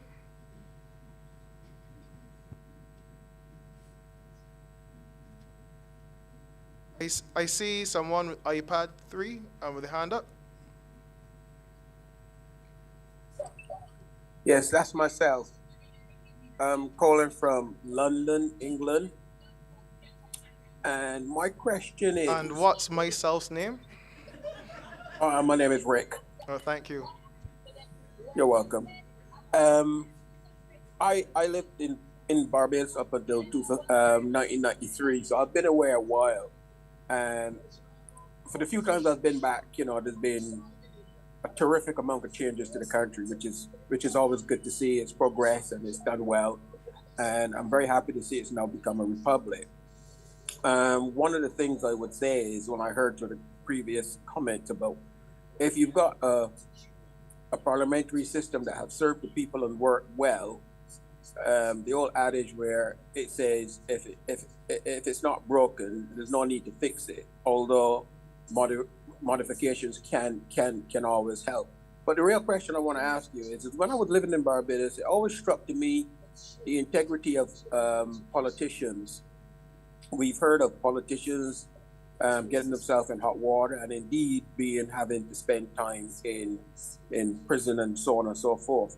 What can be done about a parliamentary system where you have a register where ministers are obligated to note down and record any conflict of interest, and this is all parliamentarians, and a certain code of behavior or practices, and whereby if these codes are breached, they are subject to be recalled by the constituents to step away from the limelight, being a minister, a backbencher, parliamentarian, if they break the code of conduct as far as ministers and politicians are obligated to assign to once they become a member of parliament.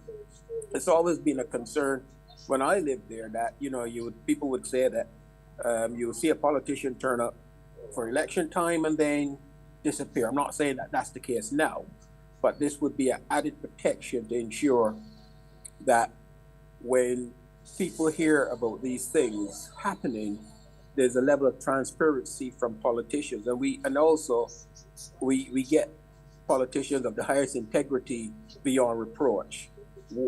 Is there any reforms that can cover that as far as things stand at the moment?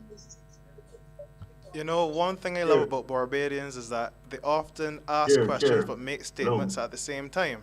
So I think in the questions you were asking, you were really suggesting the things that you want to see. Let me just say as well that over the last few months, we passed the Integrity and Public Life Act in Barbados, which will at some point be proclaimed and address many of the things that you're asking for there. For the record, I am going to note that many of those questions that you put to us just now had nuggets that we can take on as propositions to be able to intertwine in our conversations for reform. Let me also note that, interestingly, I was looking up that quote today about if it's not broken, don't fix it. And like many of these adages that we have in the world, they often are shortened versions of longer sayings, and this one actually goes towards the historical reality that sometimes you find governments fixing things that do not need fixing, and then leaving things broken that do need fixing. So in this case, there was a question before about whether we need parliamentary reform at all. And the thing is, we are doing a review, but to the extent that we become a republic, there are going to be some things that will need to be changed to better reflect the Barbadian populace. Even that conversation that we're having right now about the participation of the diaspora is of extreme importance. Think about it this way. We had a situation in the constitutional monarchy where someone born somewhere else had more of a say than Barbadians living abroad, and that person was actually the head of state. So we've removed that person, and now we're having this conversation about the diaspora having full participation or some participation in the parliamentary system. If we were to leave the system entirely as it is, then the diaspora would have no say at all, and we would end up with them having even less of a say than past monarch of Barbados who was from somewhere else. I see someone else with the name S having your hand up, or sir, did you want to speak again? I see your hand up. Sure. Yes, my name is Sam Clark, and I'm calling from Brooklyn, New York. I'm calling with regard to the diaspora rights to vote, right? Many of administration have come to New York and proclaimed that they will recognize our right to vote. Governments came and governments went, and nothing has been done. In this new constitution, would it be imperative that that we in the diaspora have this right to vote? I mean, Barbados is a country that had, over 350 years of parliamentary democracy, right? And a country like Afghanistan came on the scene for 20 years of democracy, and Afghanis could vote all over the world. So if we have such a system, why is it not that they just blow back and people making statements about being dominated by outsiders, when in fact the diaspora contribute tremendously financially to Barbados GDP, right? all right? So I don't understand when people make those kind of statements, pure red herrings, because if you're going to say and others, oh, we can't have the right to vote because it might be some kind of skullduggery. Well, no, we have consulates here that do great work in renewing our documents, etc. So there's nothing wrong with us having an easy vote. It's easily done. I don't understand why there's this pushback by some. They're outside interference. There's not outside interference. We have just as much right, and we do businesses there in Barbados. So it's very important that we play an integral part in the development and the continued development of Barbados. So I am very strong proponent of the diaspora having the right to vote, and also that the recall of elected officials. Also, everything you talk about, the transparency legislation, good step. Got to go a little further though. It must be not for a commission to look. It must be public to go and see anytime they need. That's my 2 cents in this matter. Thank you. Thank you for your 2 cents. It's hitting like $1. So with that said, let me ask you this question. How do you see the diaspora voting working? Like, how would you envisage it working literally on the ground?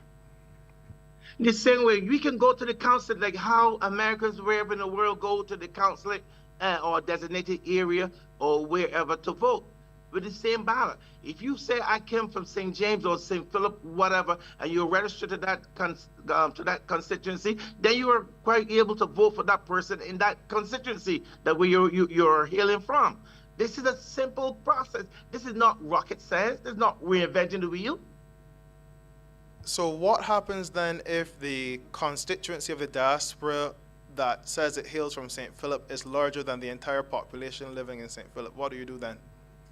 What the point is not about it being larger or other. If you're registered to a constituency, and then you could vote for that constituency. It happens now if you're living there and in a constituency, they got bigger constituencies than others. They're big or small. And the ambassador made a very good, interesting point that there's a need for more constituencies in Barbados because you really cannot cover the bases and serve those people the constituency. So that could be amended too as well. You know, I'm all good for that, but I'm saying this is an easy fix to allow us to vote. Simple. So there's no logistical nightmare. I hear you about that logistical nightmare being a dream of yours. So this is my last question to you, which is, how do you feel about there being this one representative for the entire diaspora? No, you can't have one representative. The diaspora is too big. How the diaspora, you have like... But I thought you said size doesn't really matter, it's just the principle. Wait. I'm talking about increasing. You're asking me about one representative. I want more than one representative for diaspora. There's a suggestion made that one could be for Europe, one for America, and South America or whatever it is. But the point is you can have a regional, say one for Europe, one for North America, or two for North America, one for Canada, and one for the United States. Something like that. But don't come and say that, oh, it's too big. Maybe Barbados is bigger than that. It's time enough that this should have been done a long time ago. There was nothing that was stopping this other than political machinization. We should have been voting a long time. You make Afghanistan come and make us look like shabbiness, and we continue to say that we are this paragon of democracy. Come on, give us a break. Okay, thank you, sir. Thank you for your passion. Let me also say that to the best of my knowledge, no one has gone and promised the diaspora the ability to vote. But even if they did... No. I'm going to correct you there, sir. Okay, go ahead. I'm saying I have been at many meetings here of various elected officials coming to New York. I'm promising the diaspora, oh, yes, we can get you a right to vote and we can work on it. Oh, then they'll say, oh, we didn't have enough vote. We got to get 2/3 majority. Now there's no 2/3 majority. There's a total majority. So what's the excuse now? There are no excuses. What is the excuse? That's what I'm saying. There's no excuse. And I'm passionate about it because we've been fed this story too long and being put up there all the time and never, ever follow through. And sir, may I ask a question? If you Sure, do man. not, if you do not have a home or business in Barbados, what constituency are you going to vote in? Wait. You saying to me, if you came from, let's get for St. Helena Estates, and you moved to Australia or New Zealand, right? And that is still your mailing address, and whatever you do is connected to that. And you have family there, you support them there, you buy stuff there, you have businesses there, as many in the diaspora do, going back and forth, right? That's where you come from, where you were born. If you choose to say, I was born in Black Rock, that should be your place, and you choose to have Black Rock as your domicile, so be it. Okay, thank you very much, sir. I now feel what Mr. Wickham feels on a regular basis on the recalling programs. I thank you a lot, though. I really appreciate it. I see, Rick, you have your hands up. Would you like to speak now?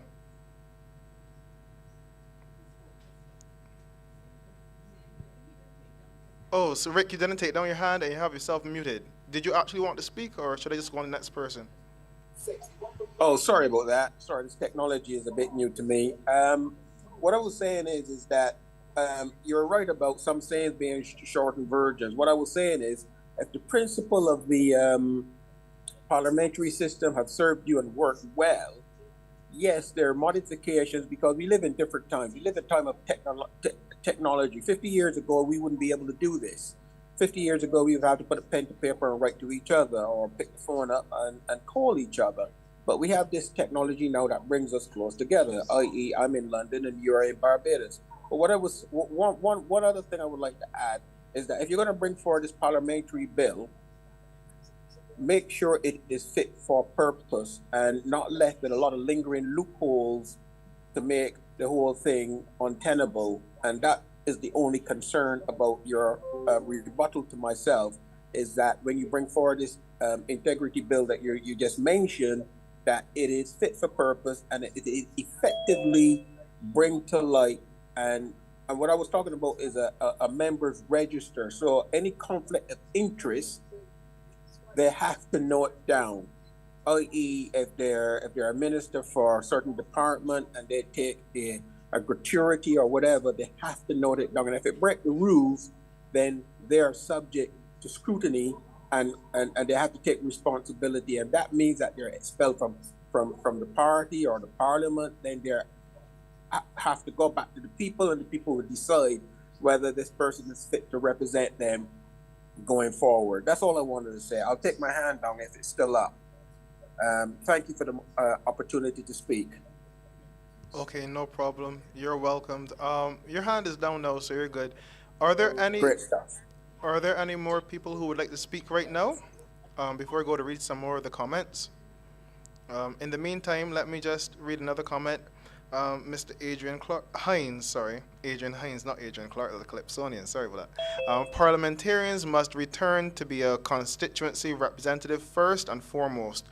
All other representatives, be they lawyers or consultants, have running conversations with their clients. So it must be that a parliamentary representative must occasionally return to the people for their views on pending legislation and seek their views and understanding on it and vote in Parliament accordingly. You also said the political party whip is too strong in Parliament. Ambassador Lynch seems to have been smitten by the American system. In that regard, let's also note that currently, or there's a notion that the Constitution of Barbados does not recognize political parties. There's recognition of political parties in parts of the law, but not a holistic capturing within the framework. I know this is something that also captures Mr. Wickham's attention, and they may capture some of the attention of some others here. To the extent that there have been some comments at various town halls about political parties, it would be good to have some sort of idea from the diaspora about what you feel should be done with political parties within the parliamentary system here. Let me read one more comment. the Constitution must include that all elected officials, judicial officials, and all executive government officers must declare all of their assets, and it must be accessible to the general public. That's from Samuel Clark. And one more, this is from Adrian Hines. The office of the Prime Minister in our adaptation has too much power. Given the strength of the political party whip, given the lack of the tradition of different/new prime ministers emerging within the life of a particular parliament, if the majority of the members see it fit to do so, a prime minister can become burden for the life of that parliament to the detriment of the country. Or does anyone else want to have a say?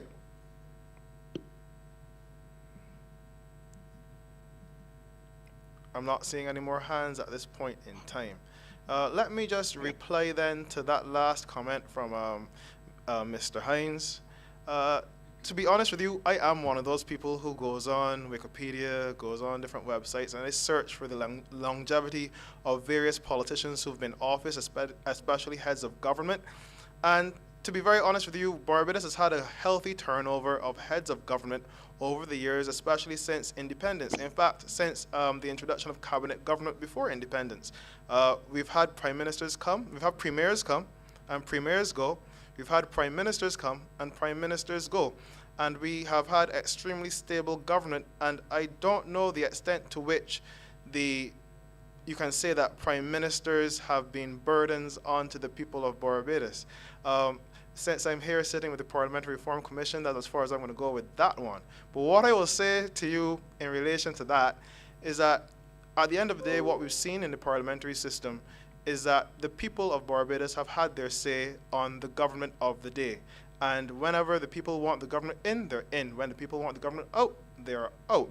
There's never been a situation where we've had governments that have been burdens onto the people.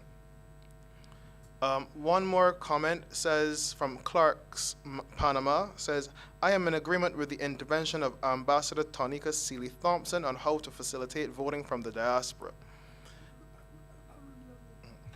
And there's one from Adrian Hines.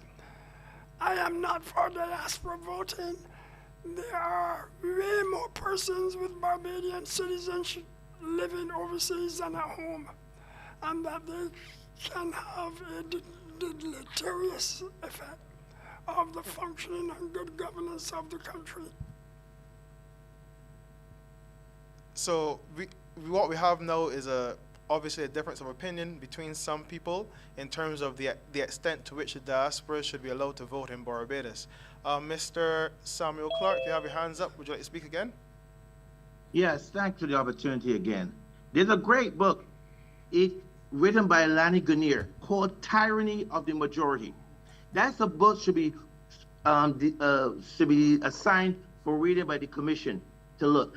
Called Tyranny of the Majority, and proportional representation, which I think must be one of the avenues looked at in the new Constitution. That's all. Thank you very much.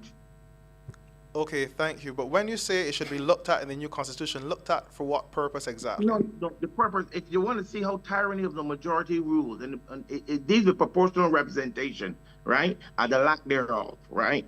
And that is a book that should be read so you can get an idea of what proportional representation will do for a healthy democracy. So you're in favor of proportional representation then, right? Sure. Yes, I am. And that's because you think it would have a more stable government? You don't know that everybody will feel that they have a right to say in the process. You know, you can't just get first past the poll is something that's so yesteryear, on a colonial legacy that needs to be done away with. First past the poll doesn't do anything. Look what first past the poll have done. If we had, let's say, 50% of the people voted, right? How much people left home, right?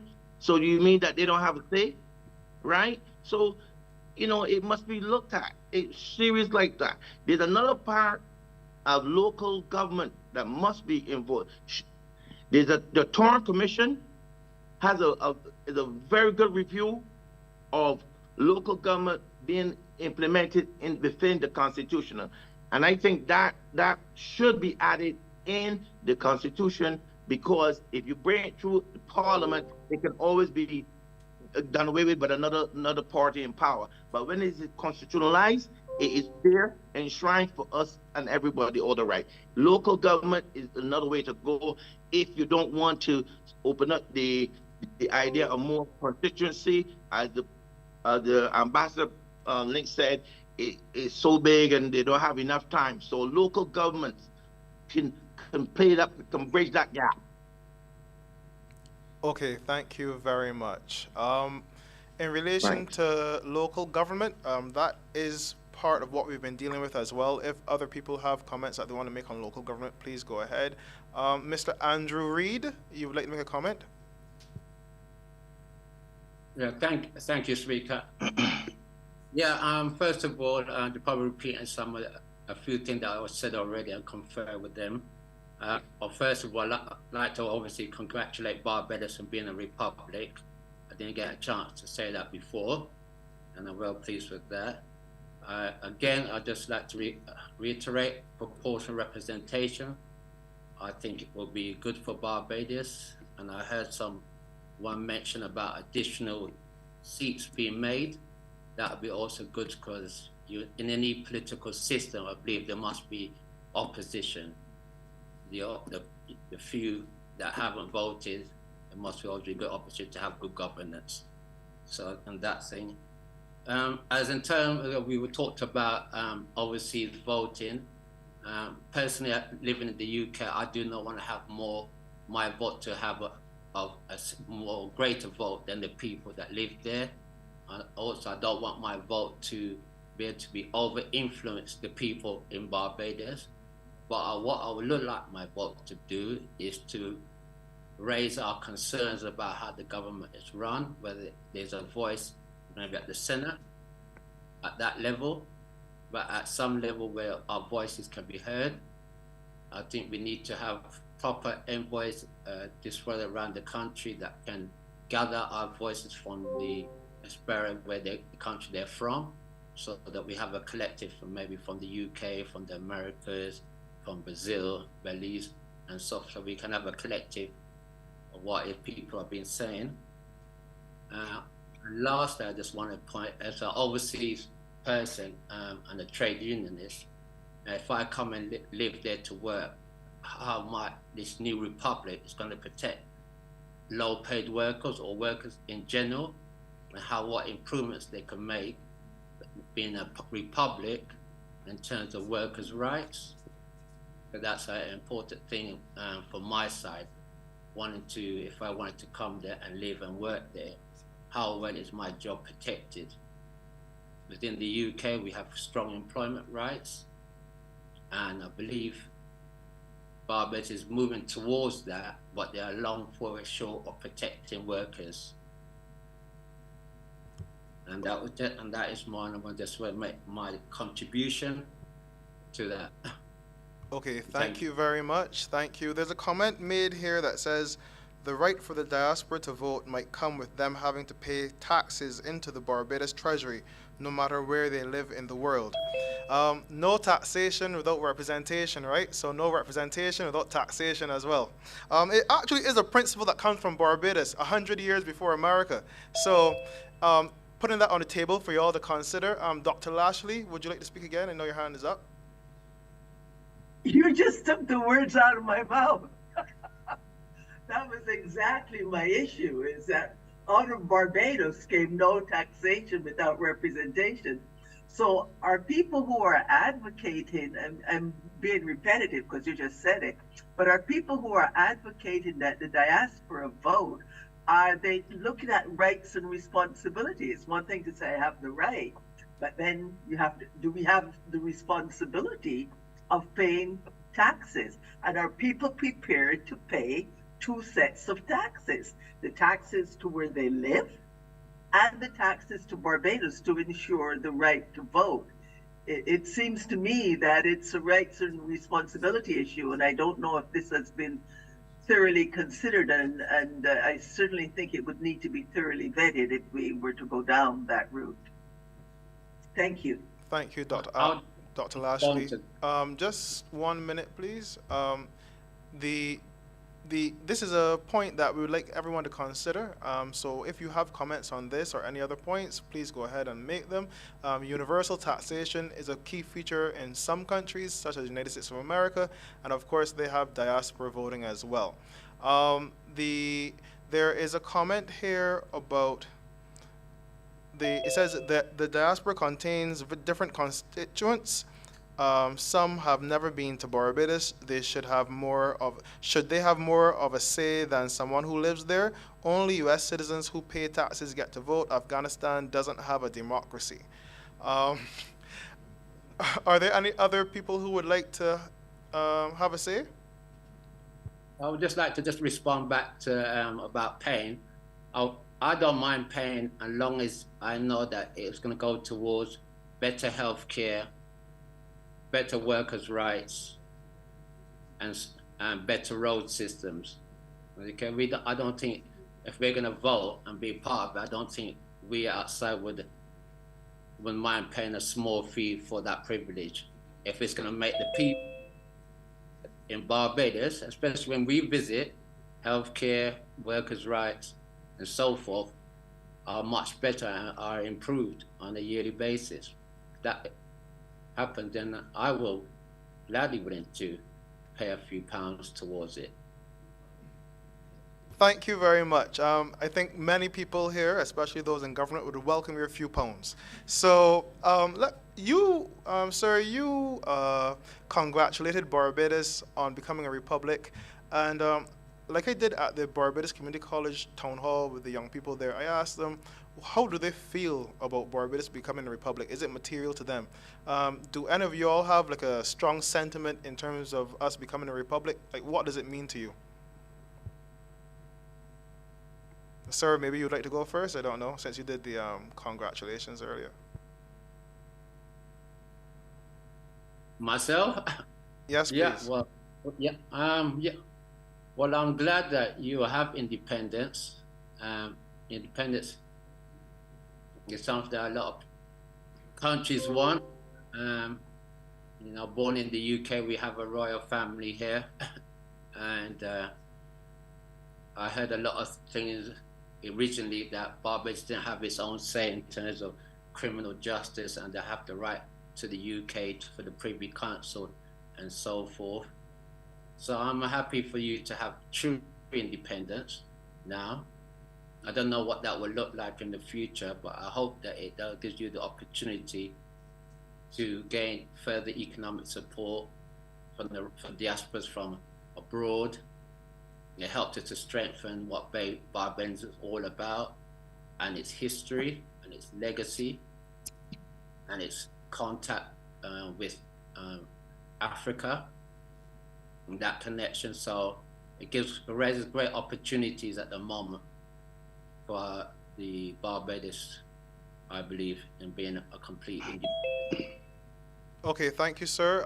Just to note that not only is Barbados a republic with a president as head of state, but we're also a member country of the Caribbean Court of Justice in both jurisdictions, the original jurisdiction under the revised Treaty of Chaguaramas, and the appellate jurisdiction, so the Caribbean Court of Justice, a completely Caribbean court, is our highest court. Ambassador Seeley Thompson, would you like to speak now? Yes, thank you. Just to say that from my perspective here in Brazil, the fact of us being a republic is extremely important to our brand. It's very important to the way that we are recognized here. The news about Barbados becoming a republic resonated incredibly throughout Brazil. And I think that the question of the decolonization of the systems that constitute government, legislature, and so on. A comment I wanted to make earlier is that oftentimes we might not know that something is broken because we're so used to it. And we might not recognize the extent to which some things might be influenced by a system that was designed for the colonial design's purpose. And in a certain sense, I suppose my point is that the process of decolonization is one that will be ongoing. I don't think we can be expected to even recognize all of the things that a structure that is to be fair to the fathers and mothers of independence, you know, there was a certain, there has been much evidence of the ways in which the decolonization process has been happening before independence and since. I think our educational efforts, the design of our syllabus is one of the things that where we can find concerted efforts to ensure that there's a certain amount of content that reflects who we are and, you know, where we want to be, how we want to be seen. Of course, there's always work to be done. A colleague just referenced the more recent efforts to engage with Africa and the African diaspora and associated that with the fact of our being a republic. And I think those things must be more clearly yoked. And certainly the work of the Prime Minister to, on the international stage, to place Barbados's efforts with respect to calling for more fair systems of even international finance are, I think, in concert with everything that has to do with being the determiner of our own futures, of our own presence. And so I think, speaking from the perspective of understanding decolonization, not as a process that happens just so because one declares oneself a republic, but as perhaps a more reflective and intensive process, perhaps one of the things that might be contemplated within the framework of this discussion about what the Parliament looks like is for that ongoing work of decolonization to be something that is of parliamentary import and in fact of institutional import across the board. That is what I felt inspired to say. I think the connection, therefore, between everything that has to do with gender equality, fair representation for marginalized groups, and the consciousness that we have around that is bound up with how we manifest our true sense of freedom in the world. And I would just take a moment to, I reference this a lot as I introduce Barbados and Brazil within my own speaking as the world's newest republic, because it helps many Brazilians to connect to the idea. Professor Hilary Beckles' lecture, I think it was at the Embassy of Washington where he spoke. And he said something that has never left my own consciousness, which is that Barbados, having been the place where the very tools of colonization and enslavement of human beings were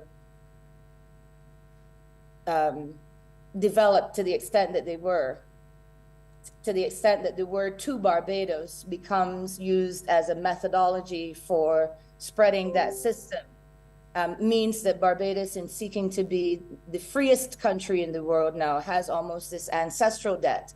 And this is, I think, something of great potency in the world. It has potency at the site of our international relations.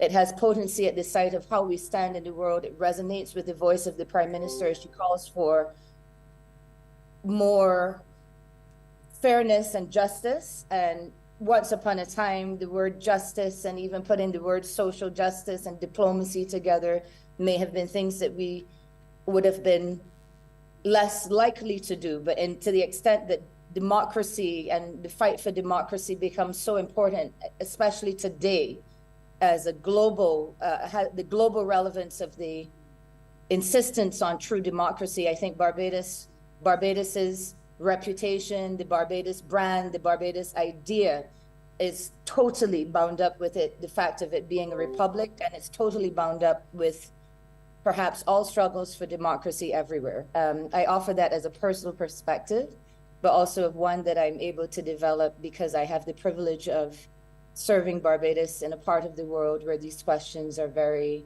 important. Thank you so very much, Ambassador. We are in now to our last 40 minutes. We are going to end at 4 Barbados time. We want to thank you for your very keen participation and encourage you to keep making your contributions. We've had over 200 people online at this time on the various channels, and people have been coming and going, joining various streams and coming off again. So there are quite a few people online. I believe that when we track the numbers, we're going to find that we had quite a few hundred people online over the course of the day. You've heard me more than once this evening, so I am not going to lead this session. I am pleased and honored to have with me the Clerk of Parliament, Attorney at Law, Pedro Eastman, and Pedro is the official secretary to the Parliamentary Reform Commission. You've been meeting the commissioners in 1-hour segments during this period, and Pedro is going to be leading this session. Good afternoon, Ambassador Thompson. Thank you very much. Good afternoon to all those who have joined us on this Zoom hall meeting. Good night to some, good morning to some. It's not very often that I get to lead Ambassador Thompson. Over the years, I've advised her on not lead her. So I want to thank her for this opportunity. And I want to say up front that when we're discussing parliament reform, and it's important to note that Barbados in this year is 384 years as a parliament. So we are really the third oldest parliament in the Commonwealth, a mature democracy, mature enough to undertake the reform of its parliamentary system. I know earlier one of the callers said if it's not fixed, if it's not broken, no need to fix it. But we still feel that as a republic, that the aspects of our system that we can reform, and we have started some of that reform ourselves. We this year appointed three standing committees, dealing with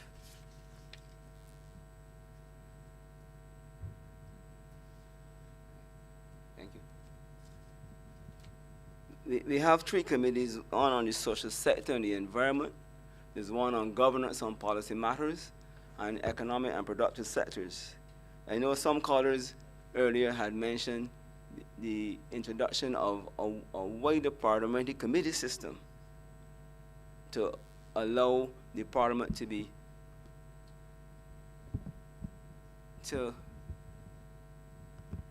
I would say, to keep check on the executive.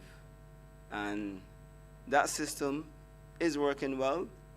The question, and I know this was raised by Ambassador Noah Lynch, the whole question of a greater number of MPs, the whole question of should MPs be full-time. And the question would be, if we're going to have a full-time parliament, are we ready to pay for the democracy? Because a full-time parliament is going to require more pay and more remuneration for parliamentarians. I know this is a very sticky subject. Persons don't have very strong and good views on the political class, but the political class has been responsible, the two political parties over the last 50 years, for some of the most development, forward thinking that this country has actually experienced. And I think at some point in this process we have to give kudos to the political parties, for in a system that we followed closely very much on the Westminster system, we've still been able to deliver for our people much meaningful development. Now I think there's Adrian Hines who's asked a question. Go ahead, Mr. Hines.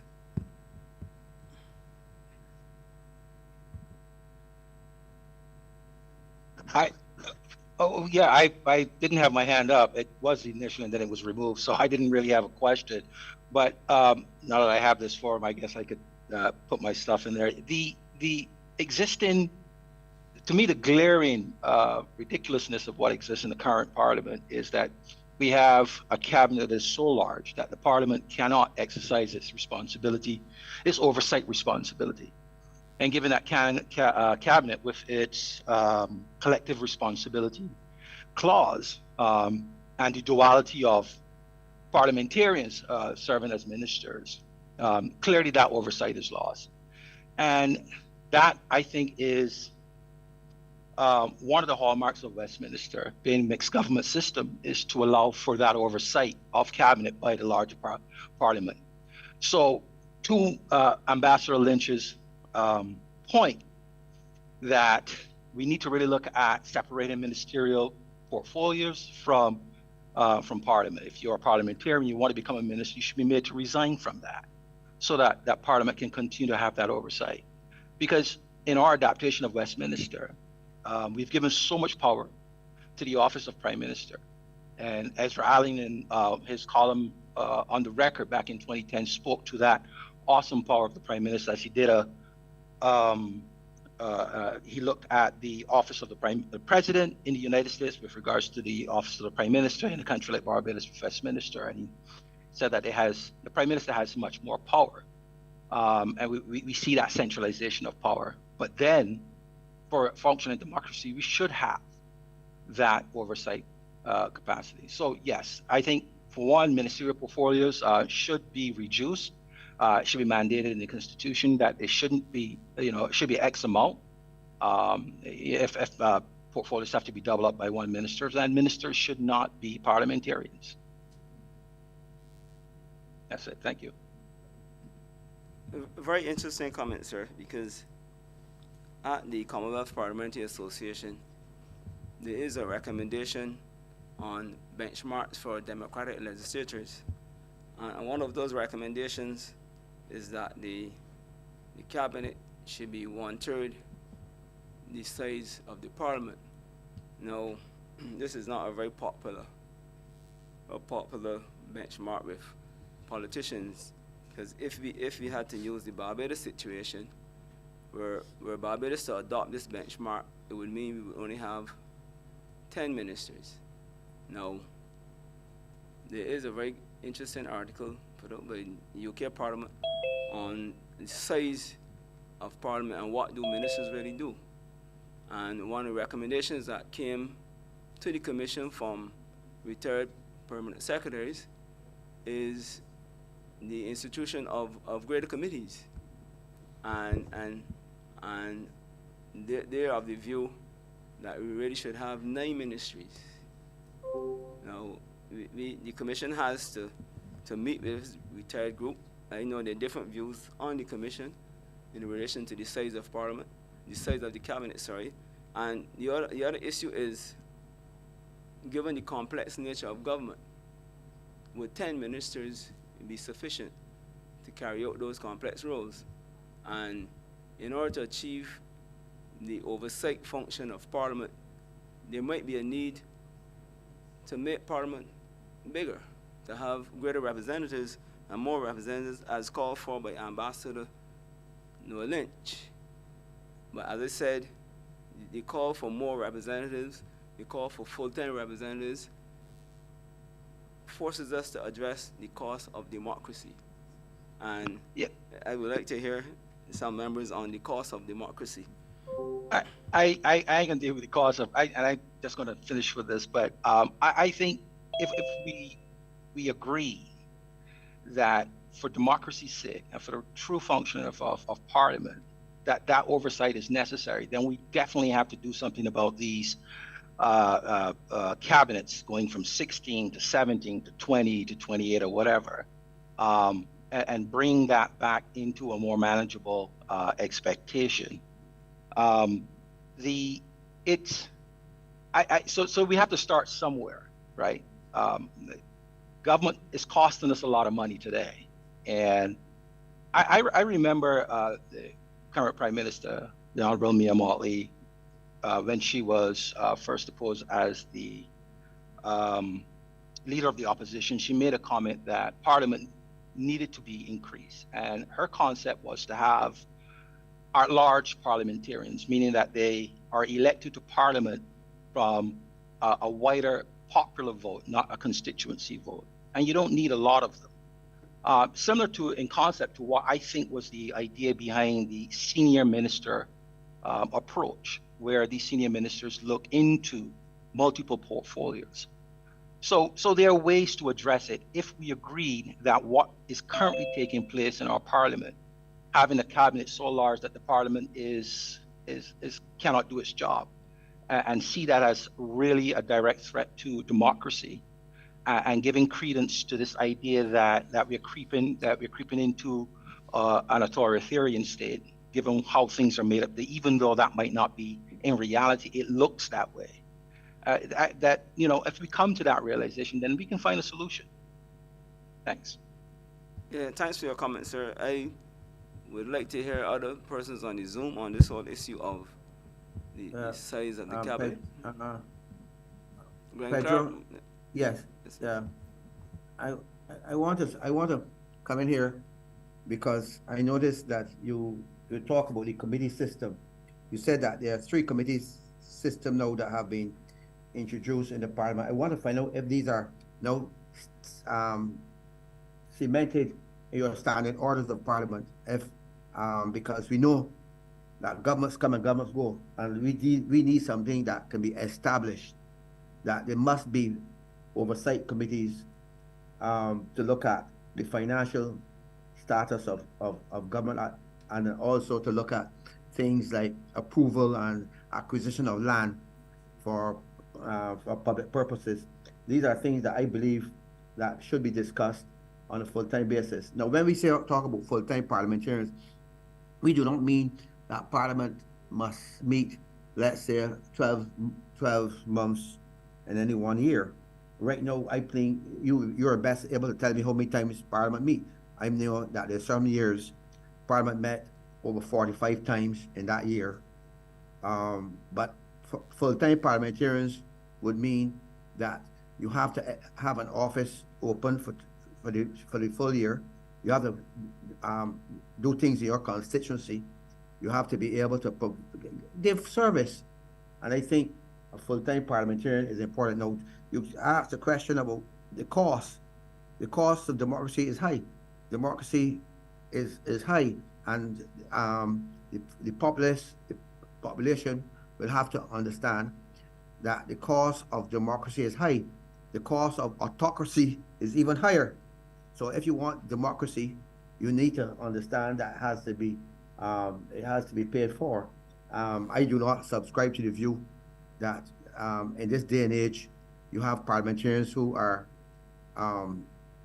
spending more and more time in the private practices and doing things, but at the same time, you want to introduce another system of government, whether it's local government or whatever. So we need to have, as we go forward in this term, I think on the next term and for the unforeseeable future, we need to look at what system we are going to introduce into Parliament.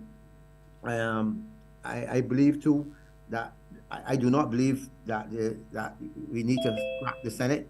I believe that there must be a house where you can review some of the dealings of Parliament, of the House of Assembly, so that I see the role for the Senate. Because if you add the 30 plus the 21, you have 51, and of course you say you need to have, and if you have 2 persons representing the diaspora, you will have 55 persons in Parliament. And I think I subscribe that is a good view.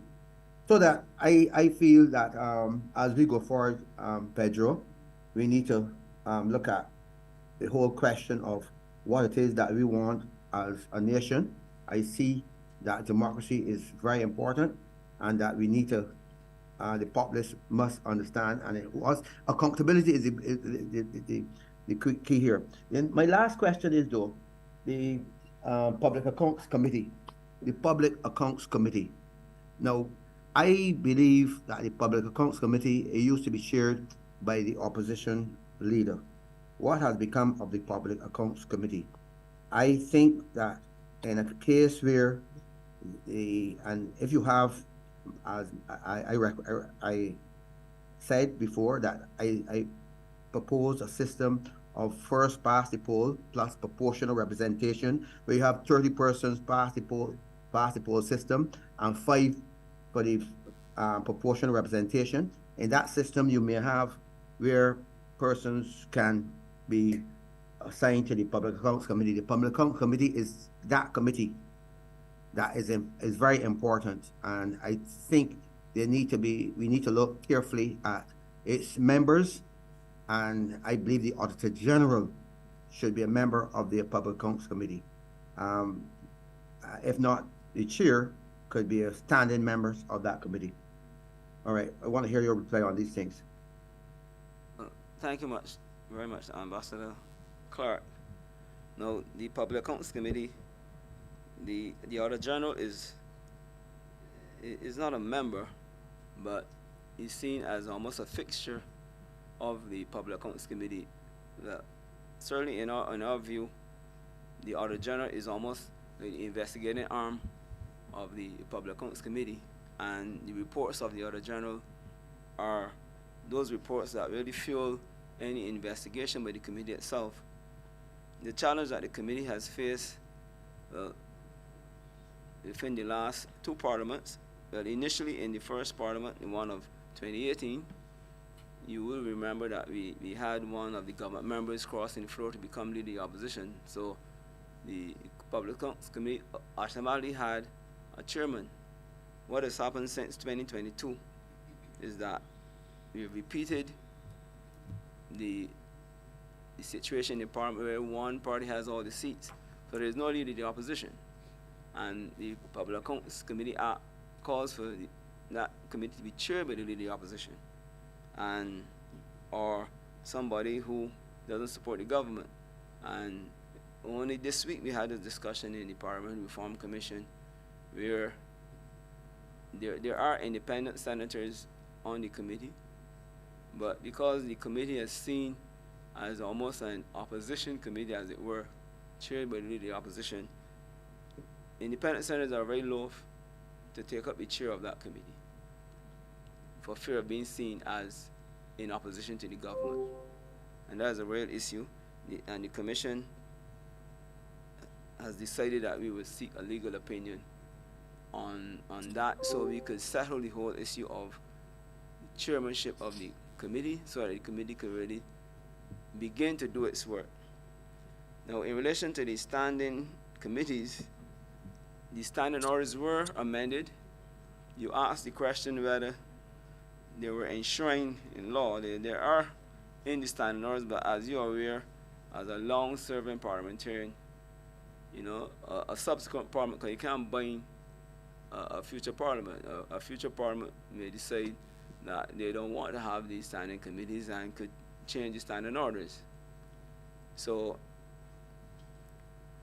what I would say is that, in my experience, those committees that have been formed and have worked, future governments find it very difficult to change, because people can see them working, and the Parliament sees them working, and see that they're in the interest of an efficient parliamentary system, and they are very reluctant to change those things. And the committee system, you know, allows for members to really have a greater role in what the government is doing, and it's of benefit to the government as well. The government gets to see a different perspective, you know, on these things. And the more committees we have, it means that the parliament naturally has to evolve into a full-time parliament. You mean, as it stands now, you have the House meeting on a Tuesday and the Senate on Wednesday. And if you have 3 committees, where those committees be meeting simultaneously, you know, you can find yourself the entire week being taken up with parliamentary work. And even now with just 3 committees, those members who are not full-time find it very difficult to serve these committees and to still devote themselves to their work. I mean, even on the Parliamentary Reform Commission, we meet sometimes twice a week full-time, you know, for the full day. And not across you. I want to ask. I want to butt in here and ask a question, because I know that if you have the committee system, you need more staff You need more legal people involved in looking at bills and so on. And very often bills come before the Parliament and they're not properly explained. You know, members of Parliament sometimes don't have, a cabinet will have it, will have their technical advisors, but very often parliamentarians would have the expertise from a lawyer or an accountant to look at a bill. And I believe that to reform Parliament, you also need to have a more clerical staff in terms of lawyers and accountants and so on to help Parliament understand the intricacies of the bills, so that there's a need for, if you're going to have the committee system, more persons involved, more well, clerks of Parliament. You may have maybe junior clerks, but so you need to have a bigger staff. You know, Barbados is doing well. Barbados is not a third world country anymore, so we have to go forward, and that's how we see it. The future, we have to look at the implications, let's say, of all these things that the government is doing at this time, and they want to, you know, congratulate the government for the foresight in terms of doing the financial committee that meet at the estimate. I think that's a wonderful step, but we need to have it going more and more throughout the year. This whole question of accountability is very, very important. You know, very important. So we need to look at the Public Accounts Committee need to meet. That's how we see it, and we need to have a role for the chairman. Ambassador Clark, the things you are proposing, even the committees. I need a screwdriver. The government. You can bring the power screwdriver from my room. Could you mute your mic, sir? Mute your mic, please.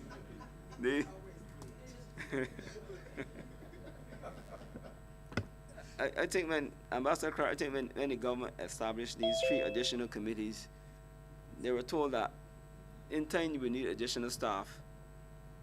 But as I say, all these things, additional staff, additional probably legal unit in the Parliament. But you know, we see the 2 Parliament buildings and they look huge from the outside. And we've almost used up all the space in those 2 buildings. And with these additional committees, the time is going to come where we have to, and that's always been my view anywhere, that we should look to acquire some of the surrounding property and have the administrative staff operate from those surrounding buildings and leave the Parliament buildings for members and the offices. Because the moment you have full-time members, the moment you have committees, you need to have more than one room to facilitate the meeting of the committee. And as I said, that is a natural follow-on from, you know, the improvements that we'll be making, and additional costs. It comes back to that all the time. You know, whenever parliamentarians suggest improvements, you know, the first question you hear is, "You don't want more money now?" You know, so as I said, in our 385th year as a parliament, you know, the need for reform, yes, we want to take on that.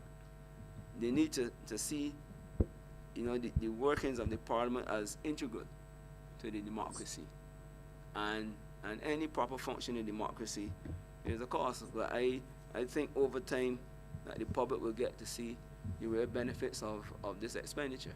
You know, when you have a more efficient government, a more efficient Parliament, delivering what has been promised to our citizens.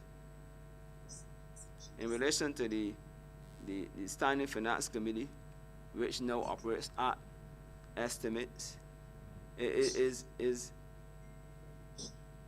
a more comprehensive committee system, which you get more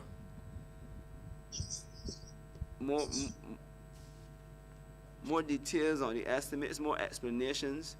In the past, we met for a whole week and only dealt with 2 heads. You have significant ministries with significant expenditure that were never ever examined. With this Standing Finance Committee, which now allows public servants to come into the well of the House. I know there have been some objections from commentators saying that, you know, that the well of the House is not for civil servants but for politicians.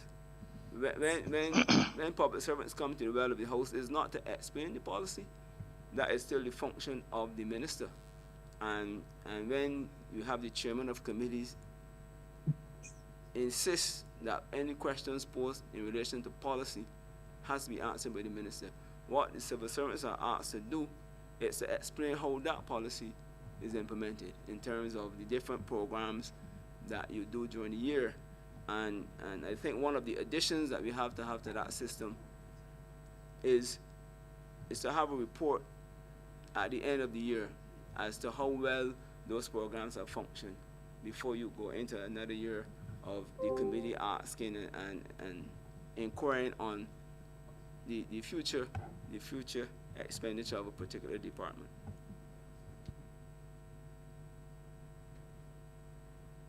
Anyone else who wants to make a contribution on this? Committees, the size of the executive, vis-a-vis the size of the parliament. I would just quickly say the whole idea of the civil servants coming into the well of the parliament was a good idea, but I think what soured in the minds of the people, Barbadians, is that it was ministers functioning as parliamentarians, questioning that duality, and at the end of the day, Barbadians are led to believe that ministers run these departments, and here it is, they're questioning the people who are not the leaders of those departments. So it was kind of confusing. If there were just parliamentarians and not ministers themselves, then the ministers or the civil servants would come into the well and have to account to the people's representative. As the people's representative, it would have been a better sell. But it was that duality of ministers functioning as parliamentarians, questioning civil servants about the running of the various departments that was, to my mind, confusing. So if I may just respond to that, I think that was just occasioned by the particular scenario following the last two elections. Now, had we had that system in 2013, where you had 16 on one side and 14 on the other side, you would have seen a proper that system working as is intended to work, because you would have had civil servants being questioned by ordinary parliamentarians. It's just because the makeup of the parliament now, you know, and you would have had opposition. And I'm telling you, if that system had been in place in 2013, we would need about 10 weeks. I'm serious too, you know, because it lends itself, you know, to serious examination of the government's finances. But it doesn't happen now because of the makeup of the parliament. And so I'm happy that the system has been introduced, because whenever when it returns to normality, I see these last two elections are not normal, the normal things over the course of time. And we would then see the real benefit of that Standing Finance Committee. And one of the other benefits, because we followed our sister parliament in Trinidad, and one of the things that ministers discovered in the Standing Finance Committee there was that they discovered things about their ministries that they didn't even know through examination in the parliament. Right, so it leads to transparency all around, and for better governance and a more effective parliamentary system. Any other callers? Any other one? I see Dr. Lashley, your hand is up. Go ahead, please. Thank you very much. This will be my last comment. First of all, I want to thank you very much for the opportunity to participate in this really, really very important conversation. The last thing, I don't know the answer to this, so I'm really asking the question. When people are appointed as ministers, are their mandate letters made public such that, you know, accountability and transparency is not only encouraged, but demanded? So are those mandate letters made public? I don't think so, Dr. Lashley, but what this government has done on the last two occasions was to have public swearing in of the cabinet, and that therefore sort of ensured that they were not only swearing, you know, but when we were under the monarchical system, they were swearing to the Queen, but recently, obviously, in the Republic, they're swearing to Barbados. They were swearing to Barbados not in a private ceremony, but in open public, so that all Barbados, you know, heard them made their declarations as to, you know, being faithful to serve the interests of Barbados. So I think that was a very important step, and is almost akin to having their mandate really public. May I respectfully challenge your interpretation, sir? Okay. I agree that having that part of it made public is certainly important and introduces an element of transparency. But the things for which they're responsible, what they have been mandated to do within that session, those mandates, if they're not made public, how does one know to what one can hold that person, and for what one can hold that person responsible? If you don't know what is in the letter, that the Prime Minister, the government said, these are the things that I expect you to accomplish during this session, it seems to me that those things should be made public. And someone spoke earlier about recall, but on what are you going to base your recall if you don't know what they were supposed to do?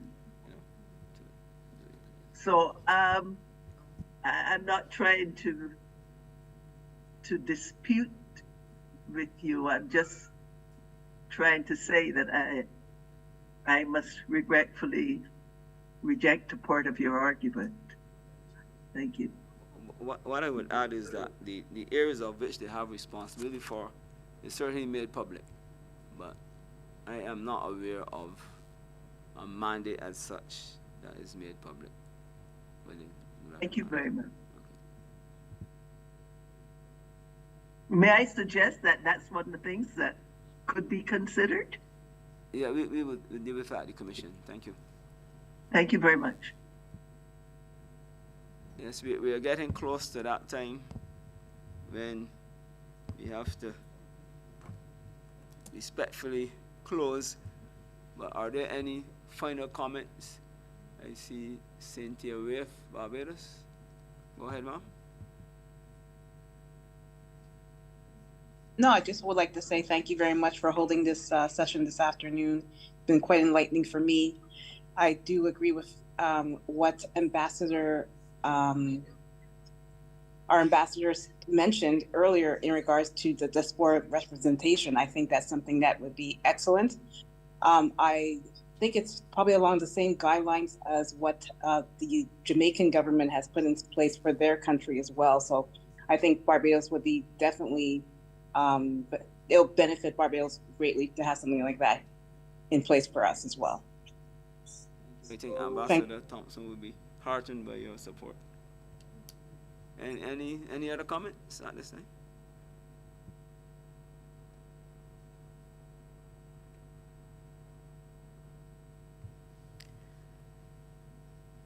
So my phone is telling me that it's 3:59, and we're supposed to close at 4 o'clock. I should therefore like to take this opportunity to thank the staff of the Lloyd Erskine Sandiford Center for the excellent arrangements this evening. Oversight, their entire team has turned out and did a great job. We had some technical challenges at the beginning, but they addressed everything, and we had a clear, uninterrupted stream and no matter what part of the diaspora people messaged us from or came in from, we were able to get them with great clarity, both visibly and audibly. Our ladies doing interpretation for the hearing impaired, Ms. Medford and Mrs. Leons, thank you both so very much for ensuring that members of the community who are challenged with their hearing were able to participate, to join in, and to know what is happening. For those who came out to attend in person, we are deeply grateful to have some warm smiles and a physical presence of others in the room. The staff of Parliament, always for their commitment and their journey with us as the Commission has gone all over Barbados, geographically, having town hall meetings in every in strategic geographic locations to hear from Barbadians. We have 2 more town hall meetings scheduled, and they are going to be our final 2. This is, in fact, our 8th town hall meeting, and numbers 9 and 10 will be held on the 29th and 30th of October, respectively. You are invited to join us via YouTube, via GIS, via the Public Affairs Division, via the Parliament website, via the Barbados Labour Party. So there are multiple streams available for every single town hall and every broadcast. And on the 29th at 7 in the evening Barbados time, we go to George Street, to the headquarters of the Democratic Labour Party, to hear from the Democratic Labour Party executive, arms, and members of that organization, what are their views on the issues of parliamentary reform. On the following day,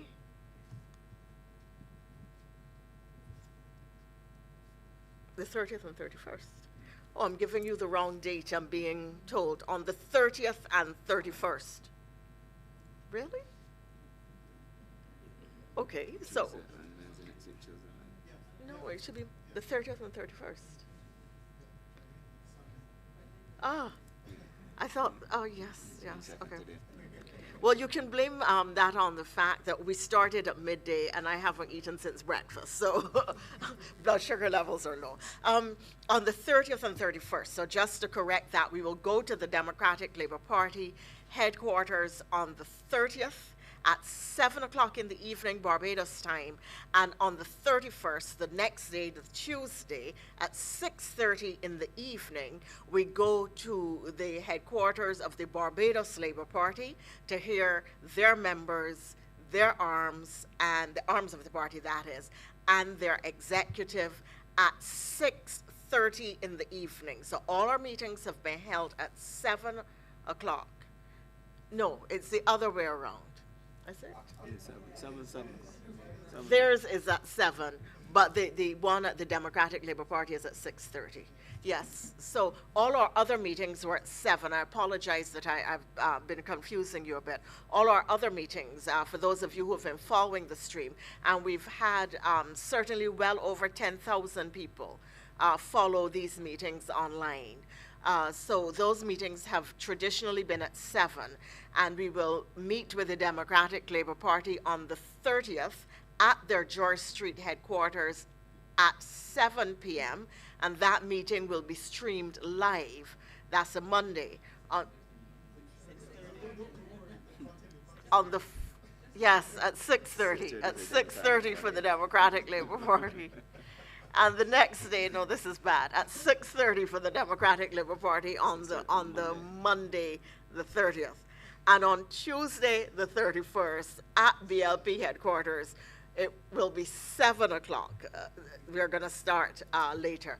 So, and both meetings are going to be streamed. I know that both political parties have strong supporters across the diaspora, and you should be keen to hear, you should be interested in hearing what the parties themselves are going to be recommending or going to be suggesting and saying.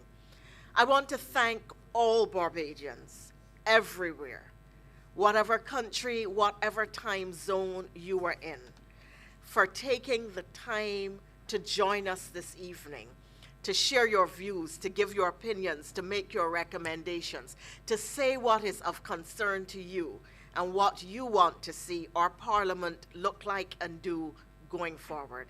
Thank you so very much from all the members of the Commission for being with us these last 4 hours. Some people came in and went out, and we want to thank you all. Thank you so very much, and good evening from Barbados. Good morning, good afternoon, good day. Wherever you are, stay safe.